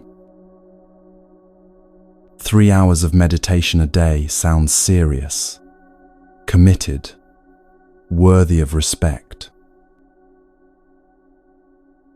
But 5 minutes a day for a year? That sounds almost trivial. Except one of these will actually change you, and the other won't. Better 5 minutes every day for a year than 3 hours once a month. Because transformation happens through consistency, not intensity. Through showing up again and again, not through occasional heroic efforts. Think about the decision budget we talked about earlier. Research in psychology confirms what contemplatives have known for centuries. We have a limited amount of quality, decision-making energy each day. Every choice depletes it a little. Some people spend 20 minutes in the morning choosing what to wear,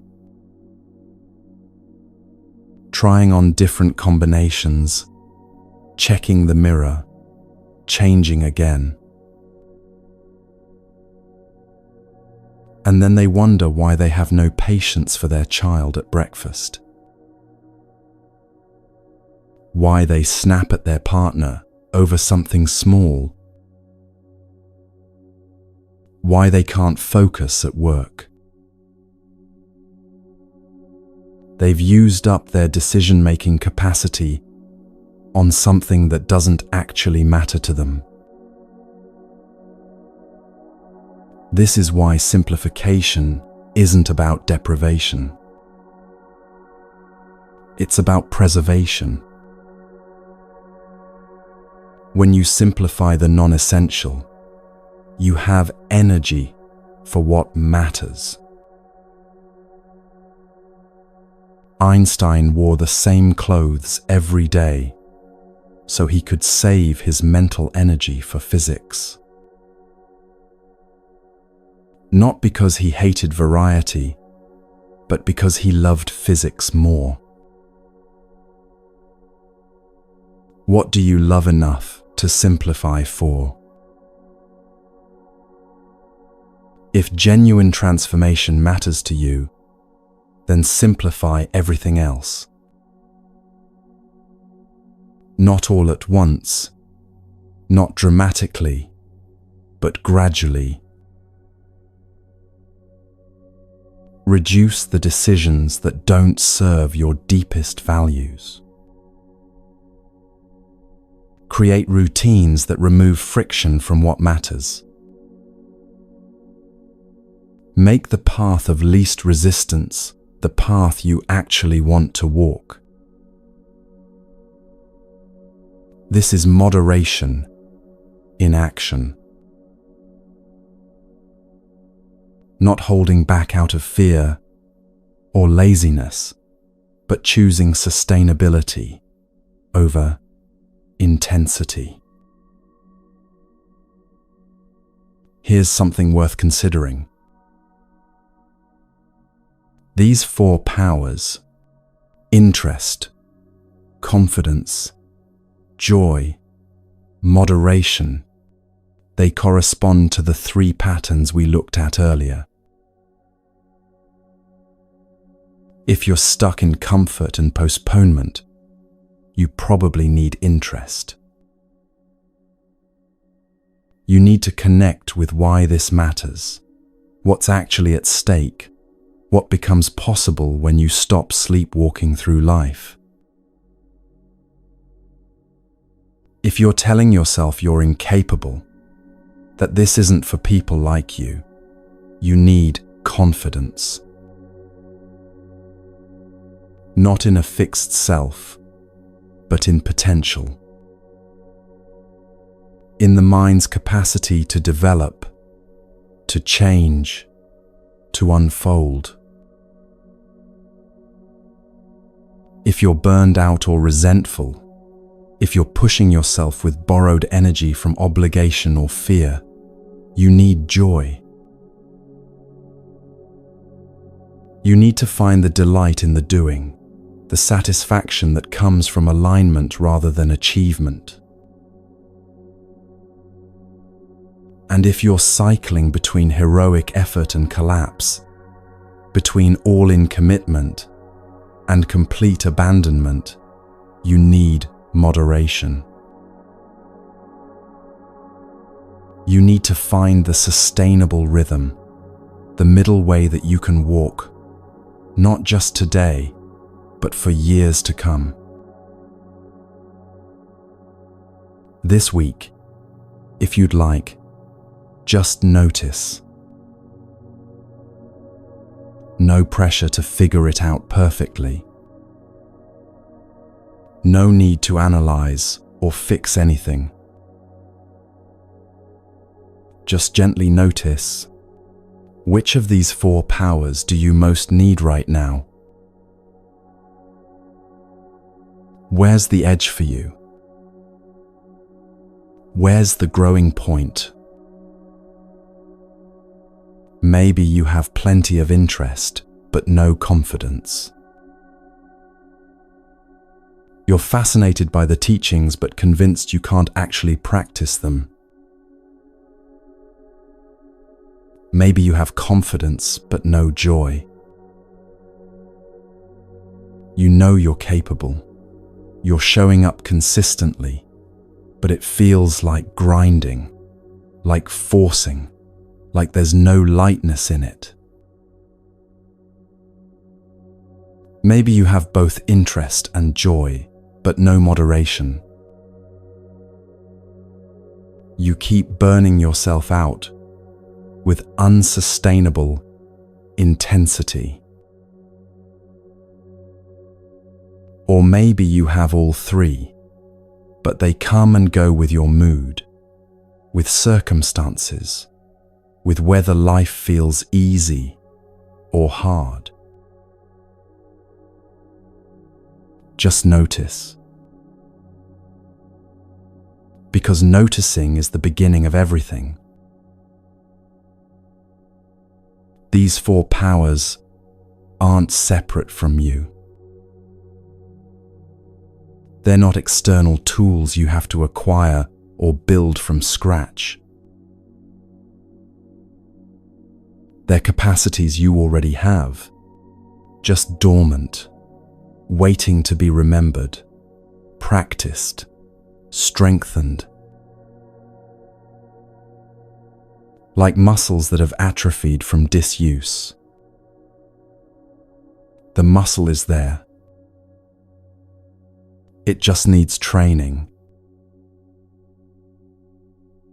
When you cultivate interest, you're not importing something foreign. You're uncovering your natural curiosity, your innate desire to understand, to grow, to wake up. When you develop confidence, you're not inflating an ego. You're recognizing what's always been true, that this mind has potential, that transformation is possible, that you're not fundamentally broken. When you find joy in practice, you're not manufacturing fake happiness. You're discovering the satisfaction that comes naturally when what you do aligns with what you value. And when you practice moderation, you're not limiting yourself out of weakness. You're honoring the truth of how transformation actually happens, gradually, sustainably, through patient consistency rather than heroic intensity. All of this is already in you. Covered over, perhaps, by years of conditioning, by patterns that convinced you otherwise, by a world that teaches you to look outside yourself for what can only be found within.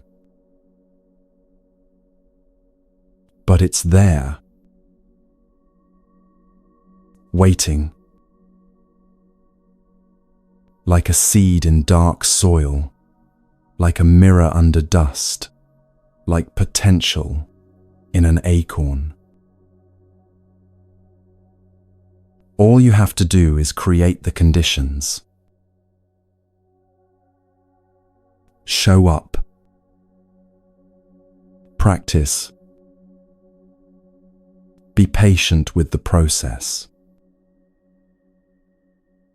Water the seeds. Wipe the dust from the mirror.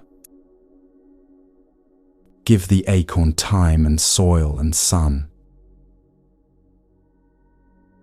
And watch what unfolds. Not because you're special, or chosen, or different from anyone else, but because this is how minds work. This is how transformation happens. This is the path that countless others have walked before you, and countless others will walk after. You're not alone in this. You're part of a lineage of people who looked at suffering and said, "There must be another way." Who sat down in the midst of chaos and discovered stillness. Who faced their patterns with honesty and found they could change. Who kept showing up, day after day, year after year, until the path revealed itself. The four powers are your inheritance. Not something you have to earn or achieve or become worthy of. Just something you have to remember and practice and trust. Take a breath. Let this settle. There's no rush to implement everything at once. No pressure to have it all figured out right now.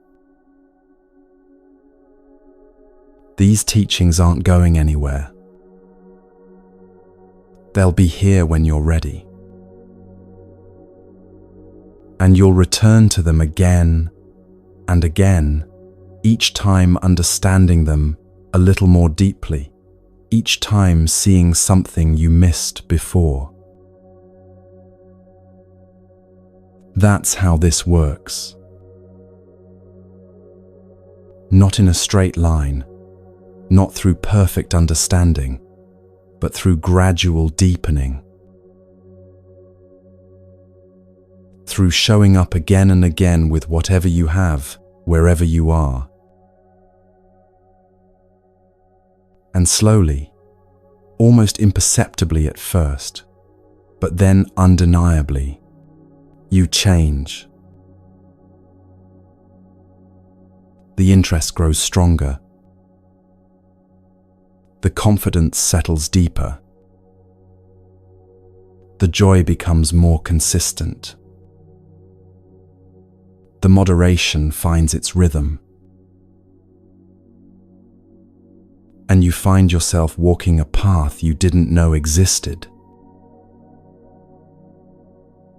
Not because someone gave it to you, but because you uncovered it within yourself. One step at a time. One breath at a time. One choice at a time.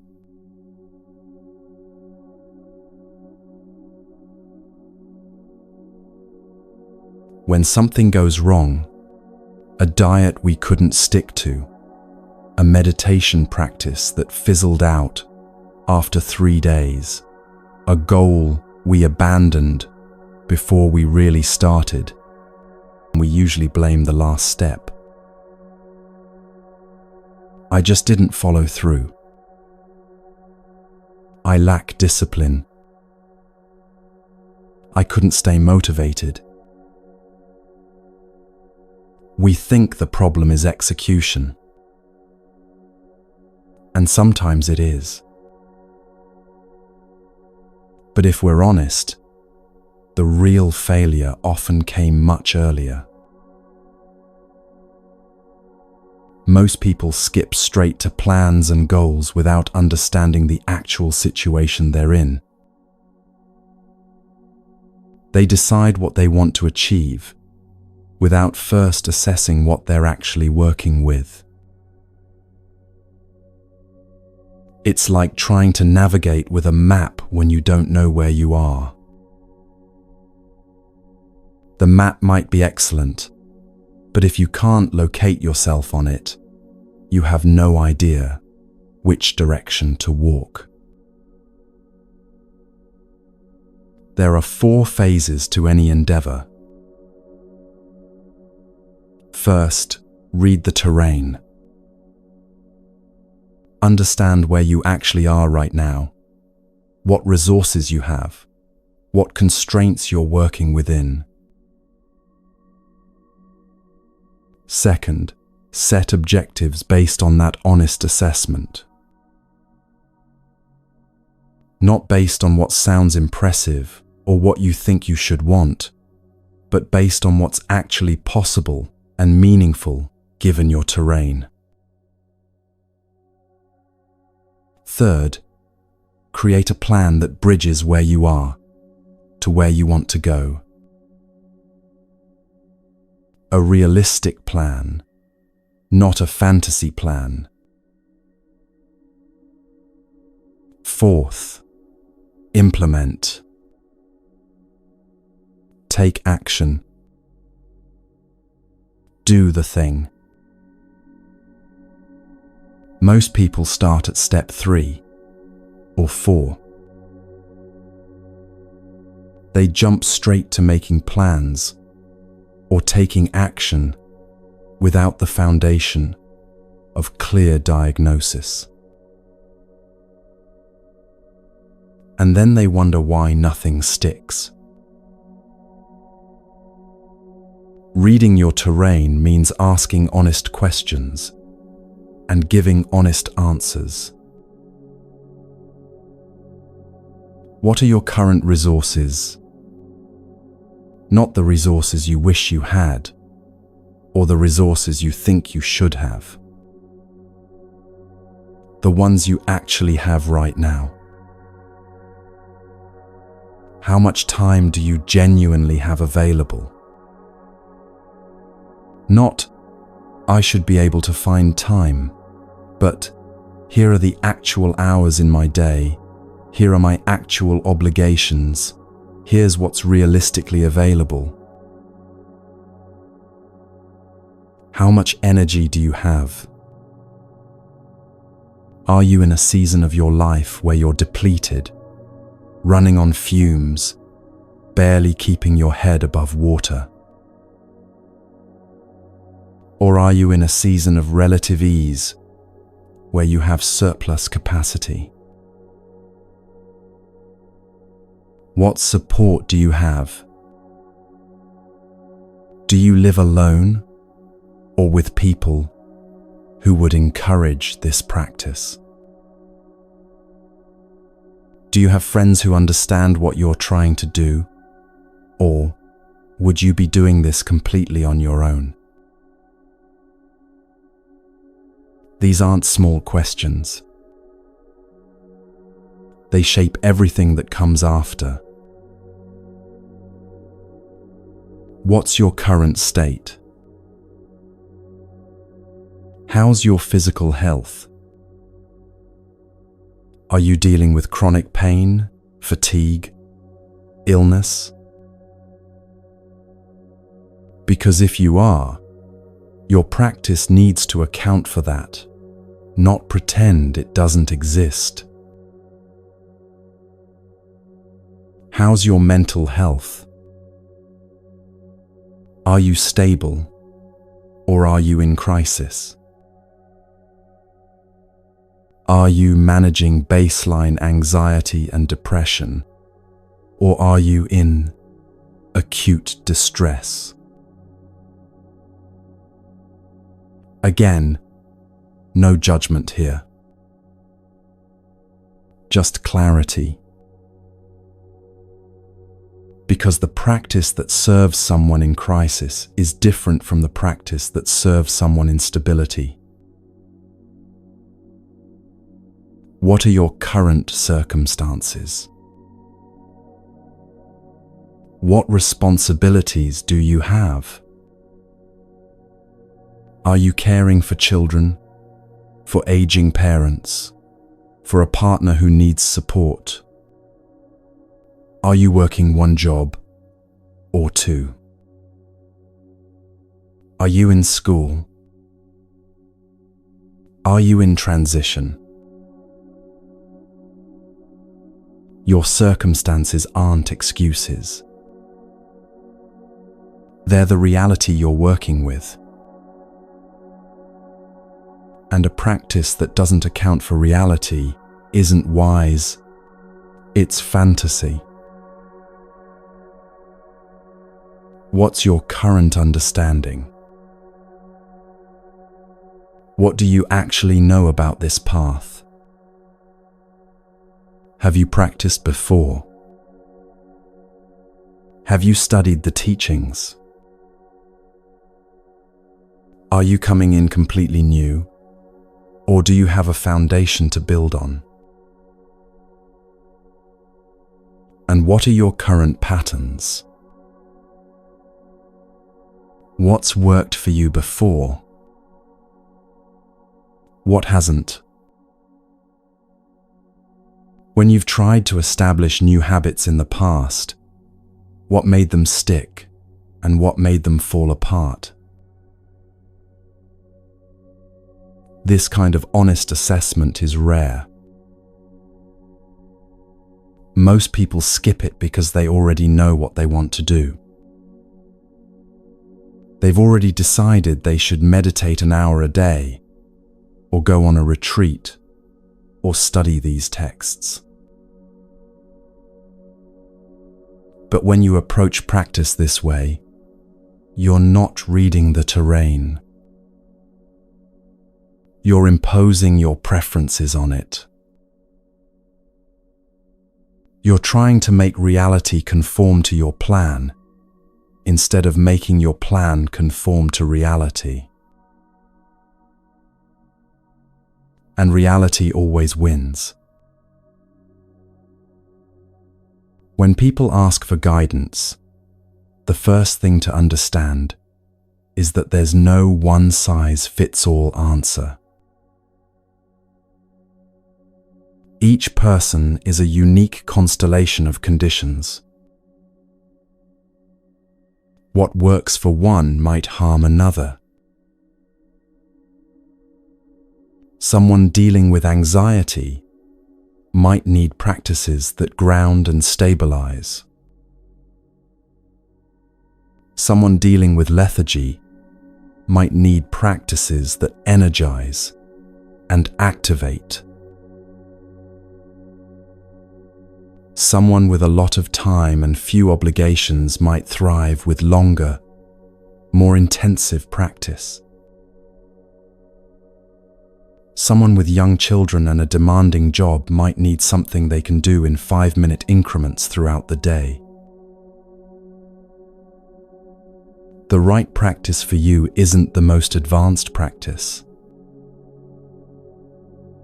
It isn't the practice that sounds most impressive or that everyone else is doing. The right practice is the one that meets you where you actually are.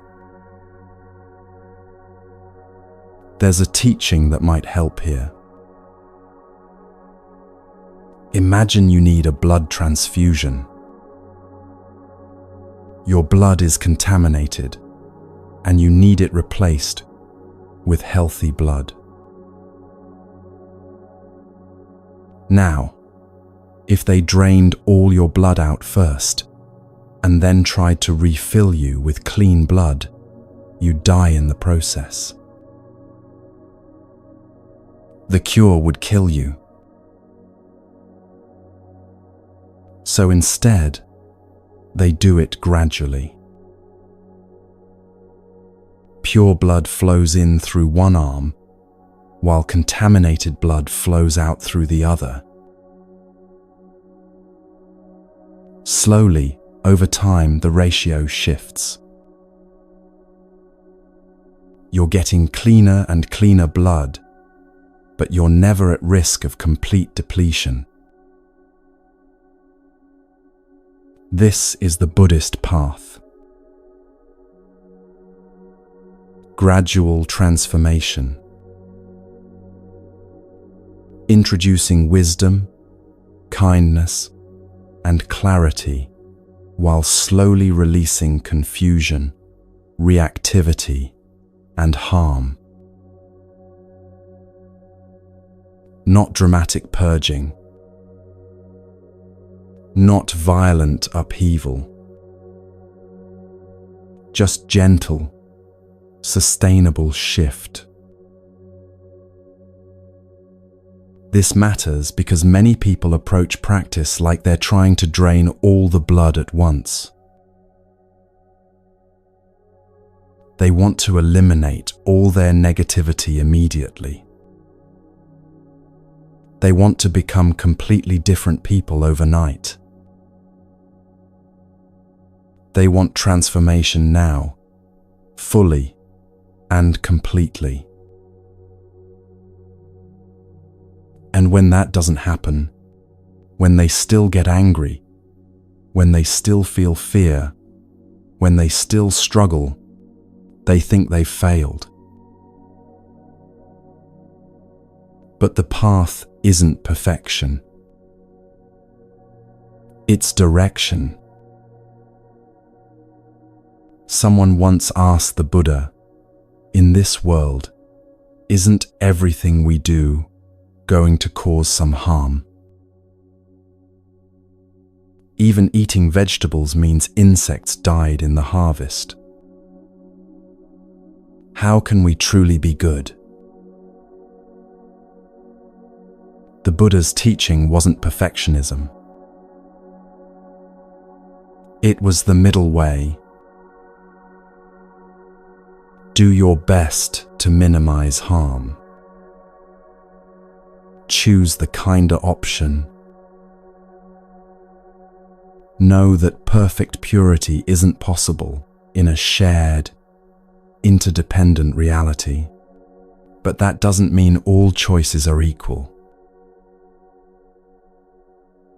You vote for the less harmful candidate, even when neither is ideal. You buy from the more ethical company, even when no company is perfectly ethical.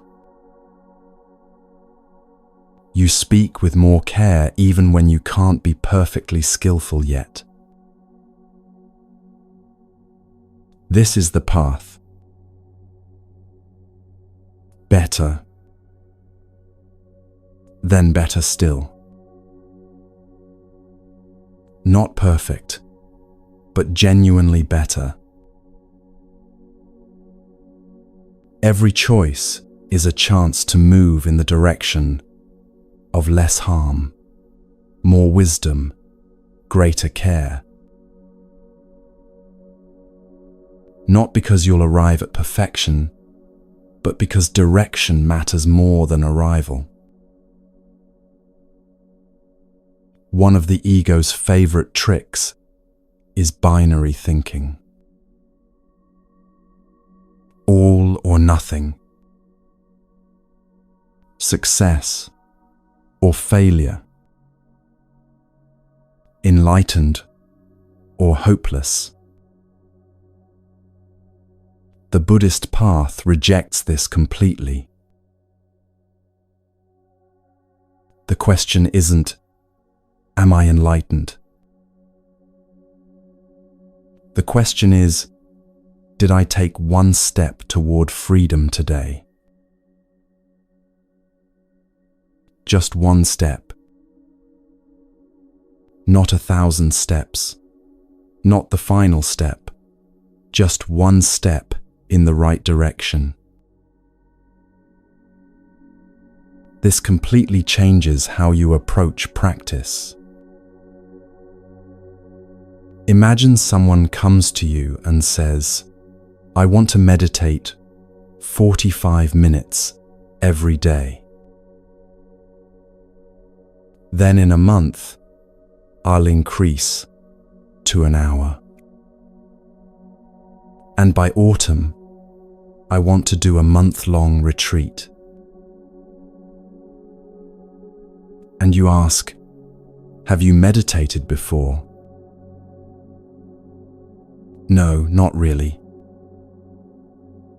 I tried it once or twice, but I couldn't focus." So how do you know 45 minutes is right for you? Have you sat for 5 minutes and noticed what actually happens in your mind and body? Usually, the answer is no. They're building a plan on fantasy, not experience.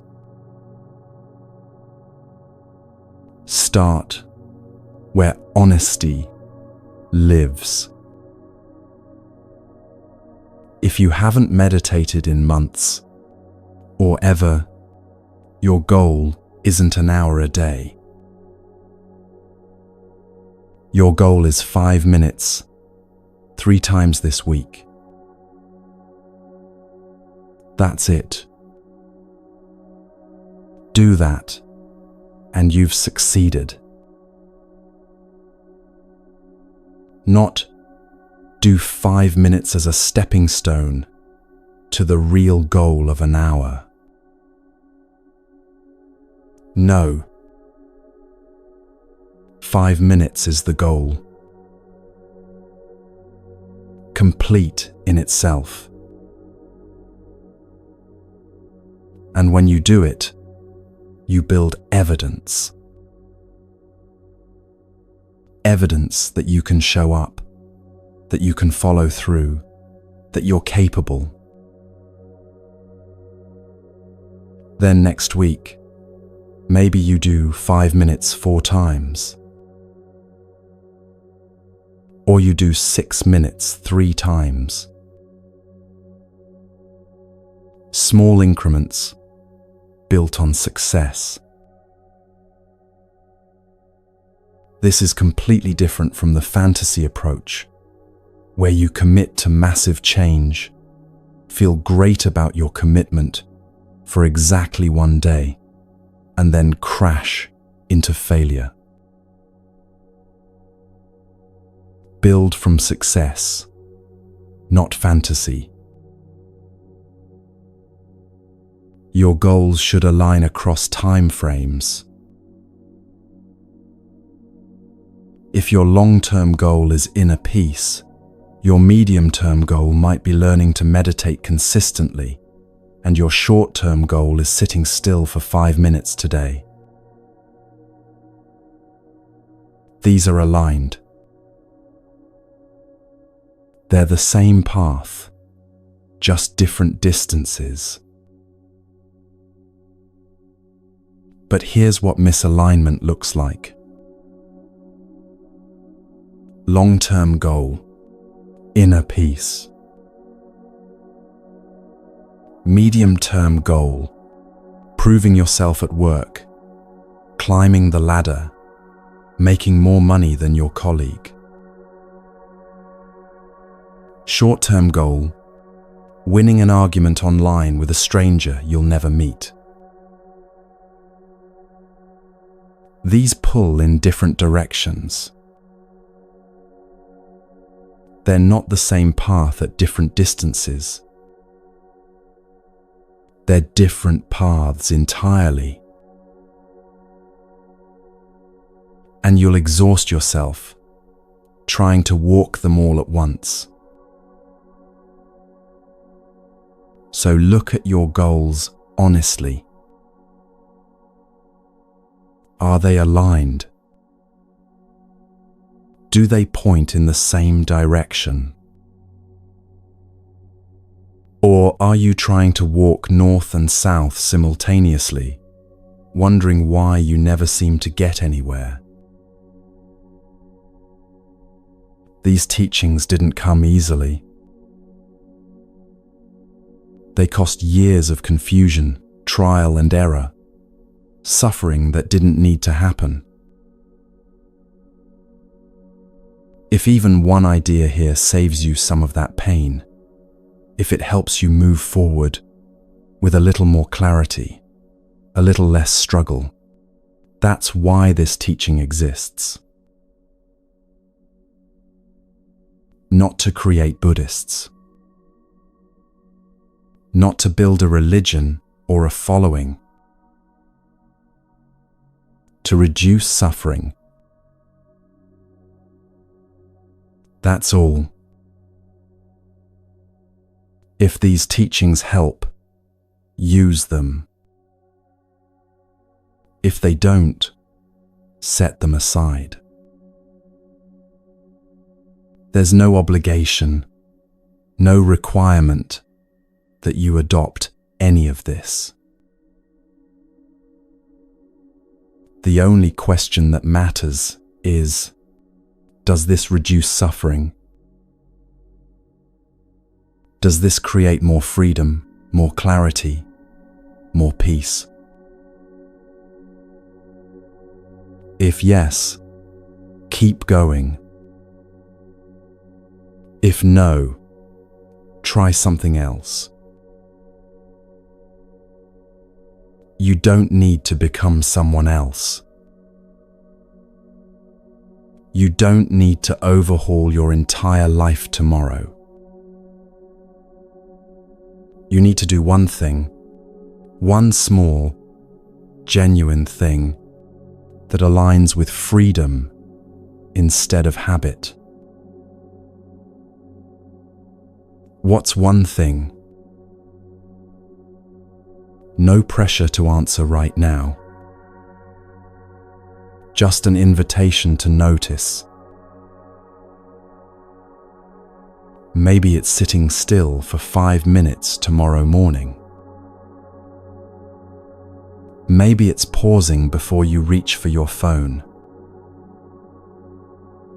Maybe it's taking 3 conscious breaths before you respond to that email that made you angry.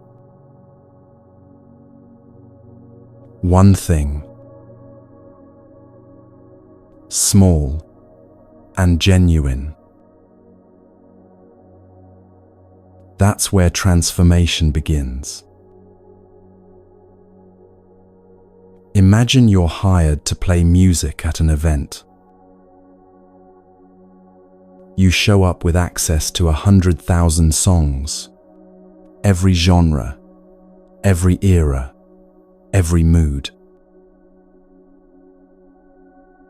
Now, the amateur brings their favorite playlist and forces everyone to listen to it. This is great music. Everyone should love this. But the professional does something different. They read the room. They notice, is this a wedding? A retirement party? A corporate event? Who's here? What's the energy? They start with their best guess based on the context. But then they watch. Are people dancing? Are they sitting down? Are they talking among themselves, ignoring the music entirely? Are they leaving the room? And based on what they see, they adjust. Not, this is the music I like, so this is what I'll play. But what does this moment need? What serves these people in this situation right now? They're serving the moment, not their preferences. This is how to approach truth-telling, how to work with speech, how to show up in relationships. In one basket, you hold all the truths you know. And in any moment, you select which truths serve this situation, this person, this need. Not lying, not hiding, but discerning. Your grandmother gets a new hairstyle. It doesn't suit her. She asks what you think. Do you say, "It looks terrible"? Maybe that's true. But is it kind? Is it beneficial? Is it timely?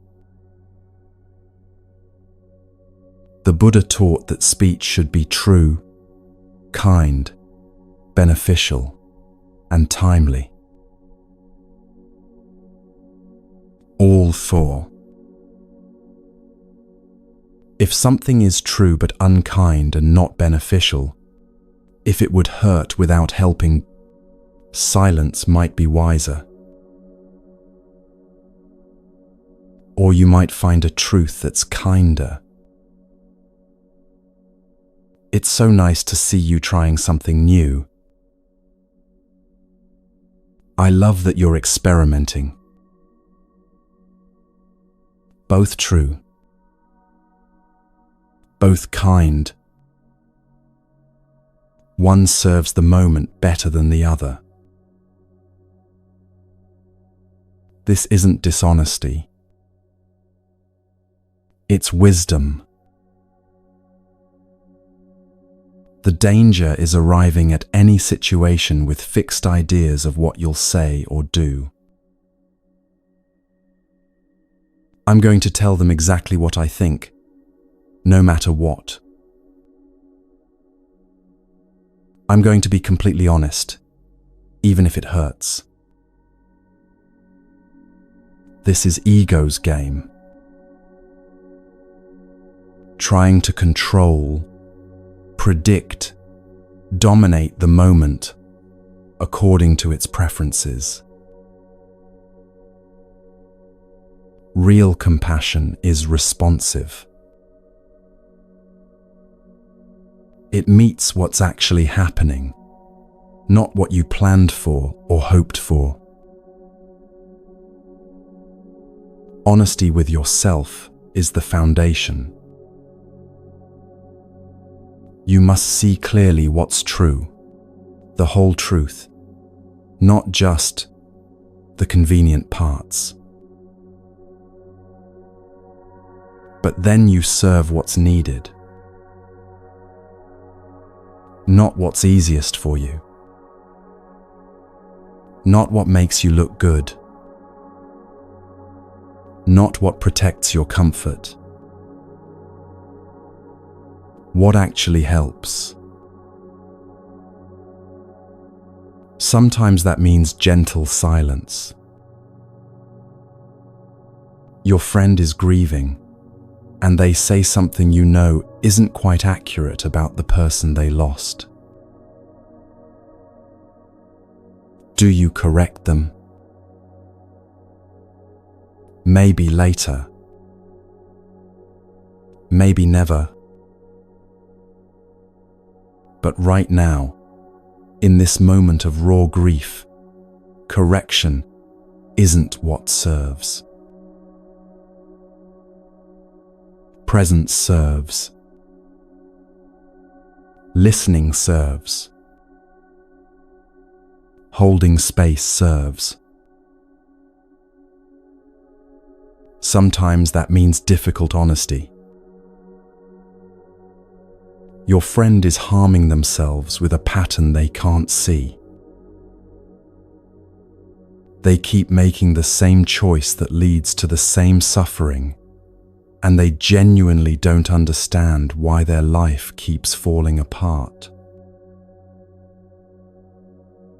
Do you stay silent to avoid discomfort?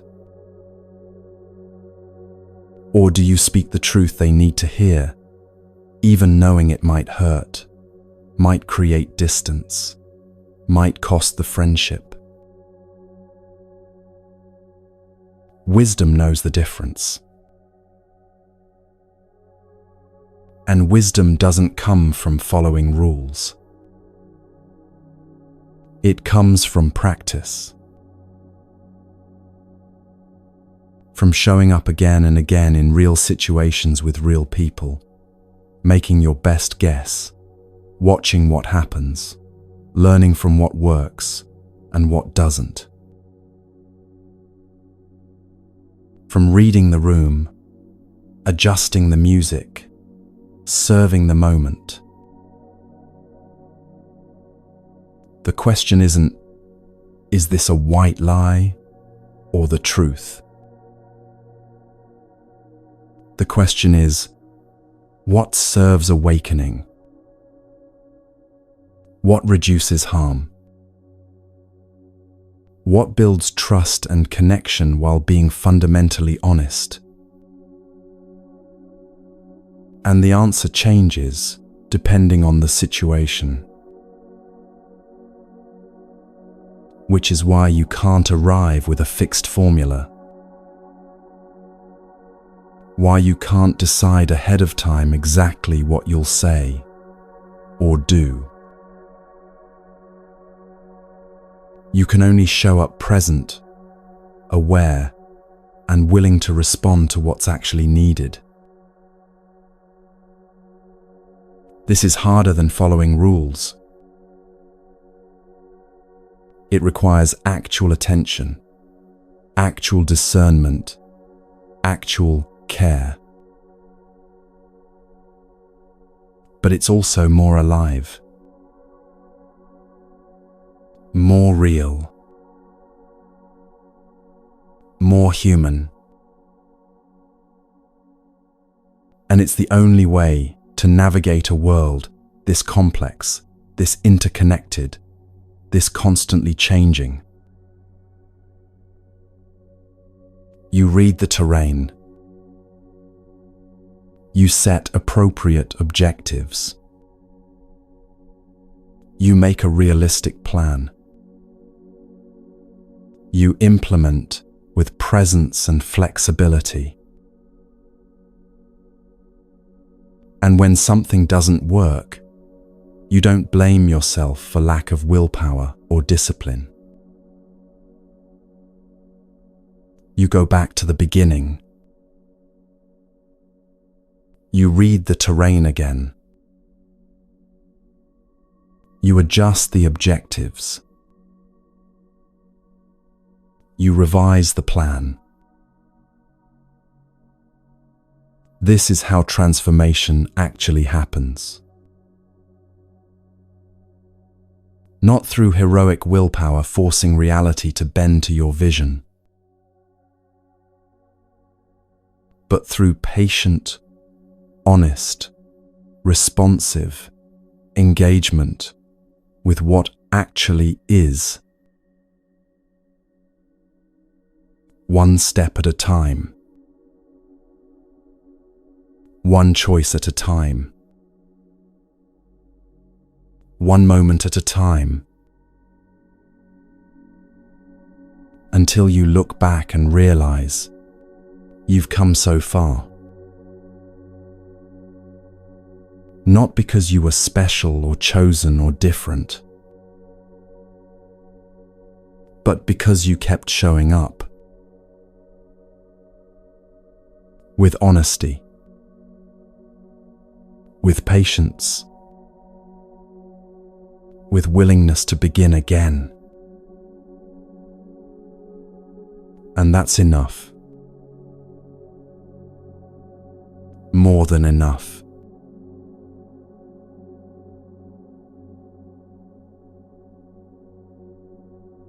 Remember, karma means intentional action. When you choose freely, when you meditate because you understand its value, when you speak kindly because you've cultivated that capacity, when you respond with patience because you've trained in restraint, you're creating karma. You're planting seeds that will grow into future conditions.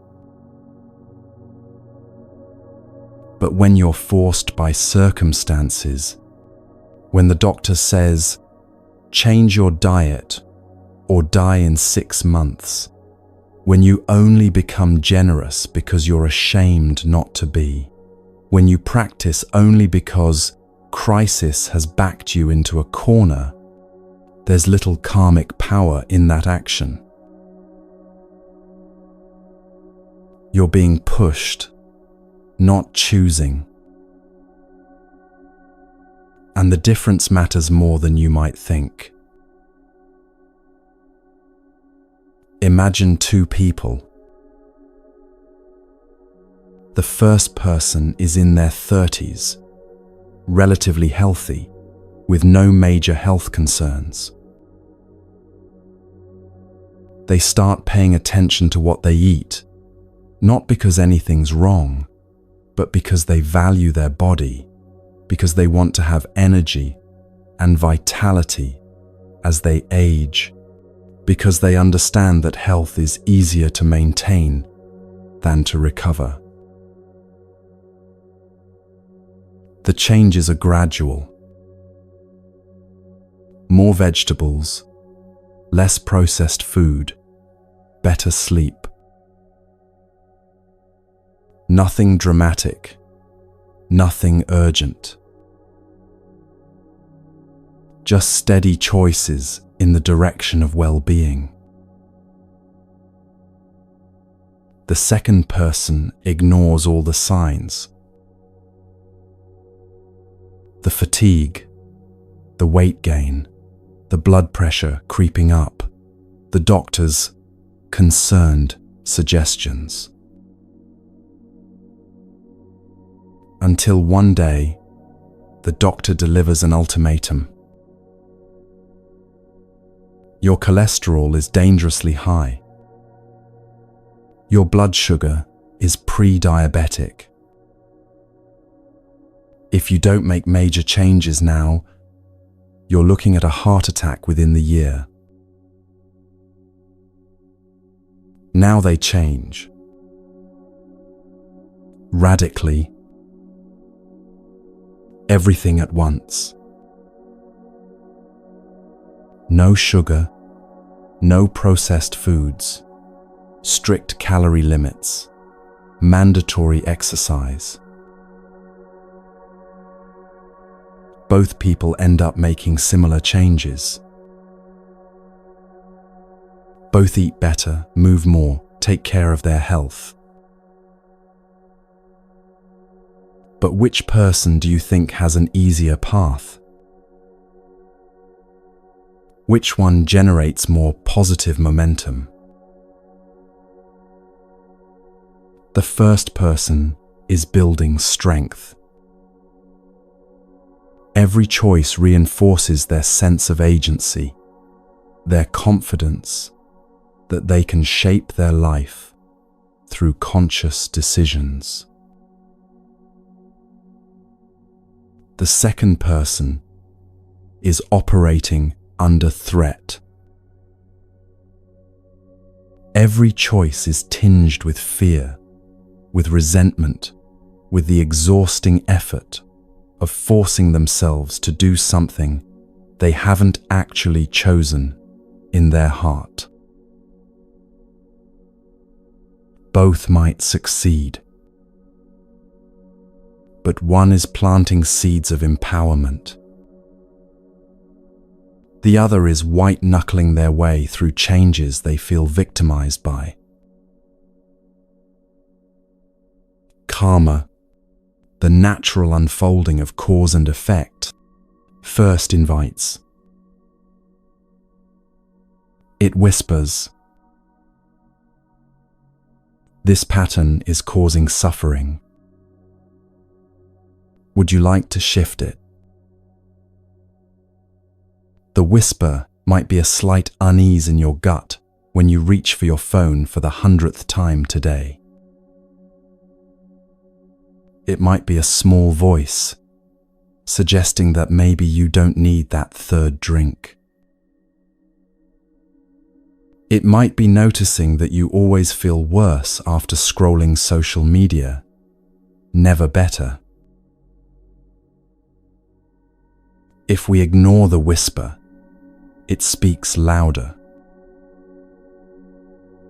The unease becomes anxiety.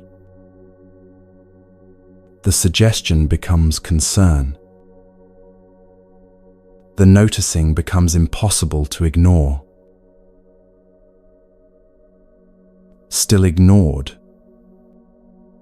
it shouts. Relationships start falling apart. Health starts declining. Work performance suffers. The things you've been avoiding catch up. And finally, if the shout is ignored, it demands. The heart attack happens. The divorce papers arrive. The breakdown comes. Change is no longer optional. The secret to a wise life? Respond to whispers. Change when it's still a choice. When you can make gentle adjustments instead of desperate overhauls. When you can build from a foundation of well-being instead of clawing your way out of crisis.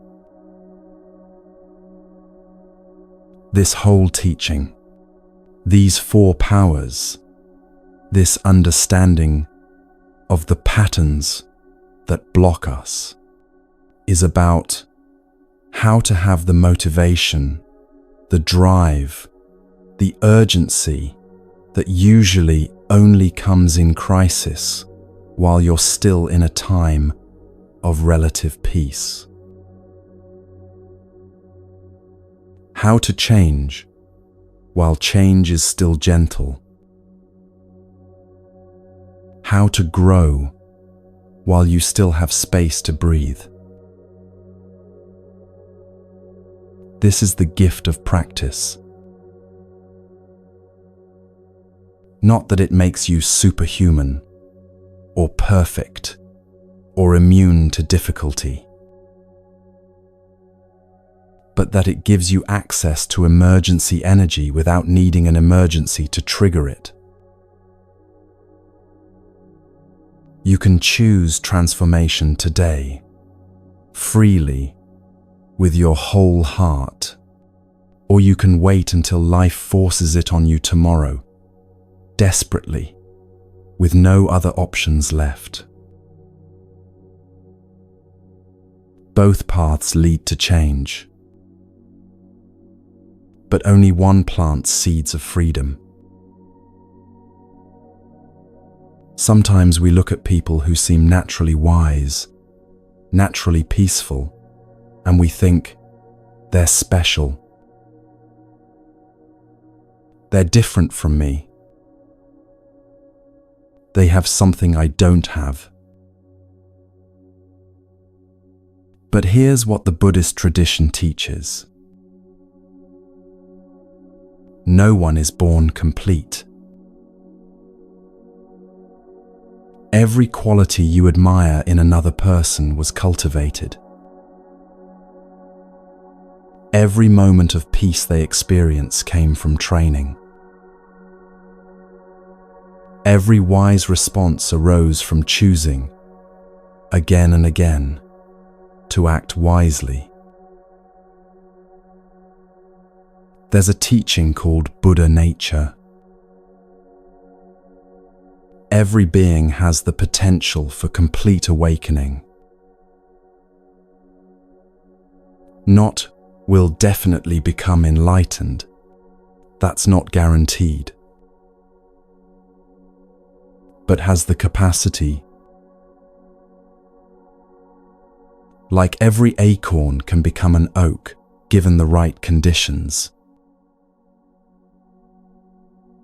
Water, soil, sunlight, time. These conditions aren't optional. The acorn won't become an oak in a drawer, no matter how long you wait.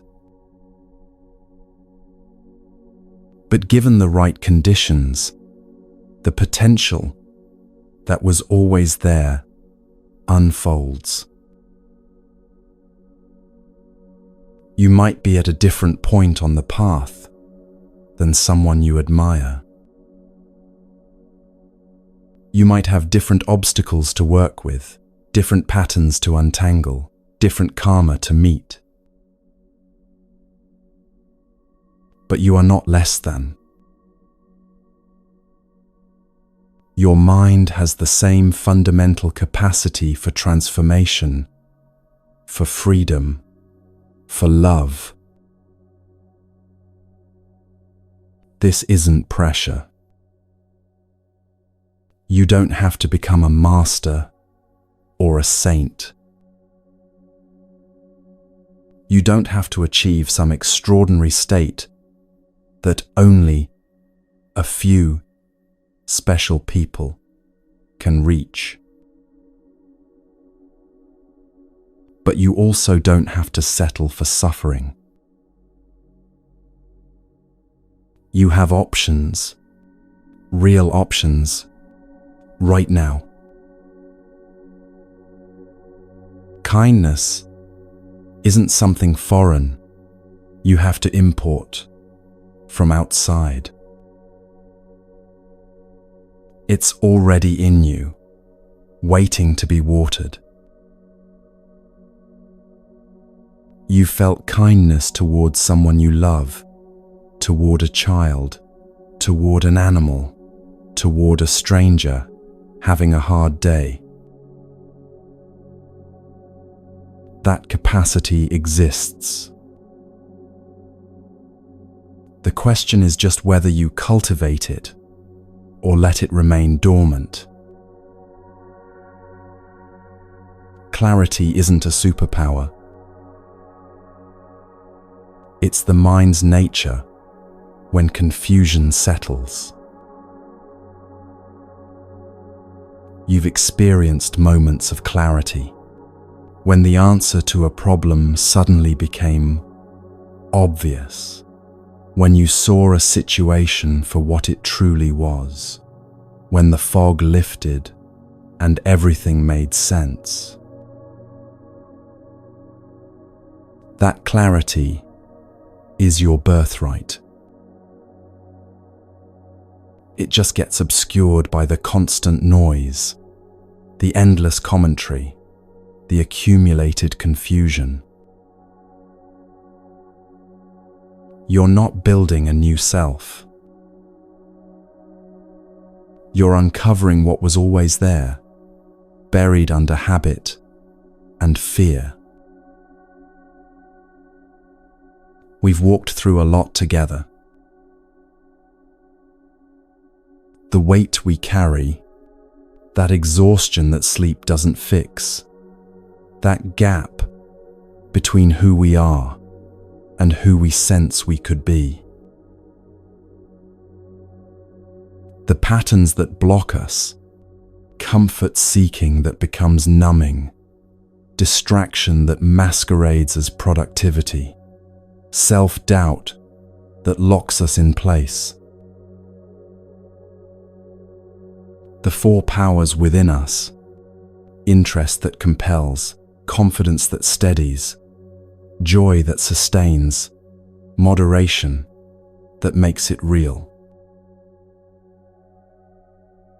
None of this is meant to overwhelm you. It's meant to clarify.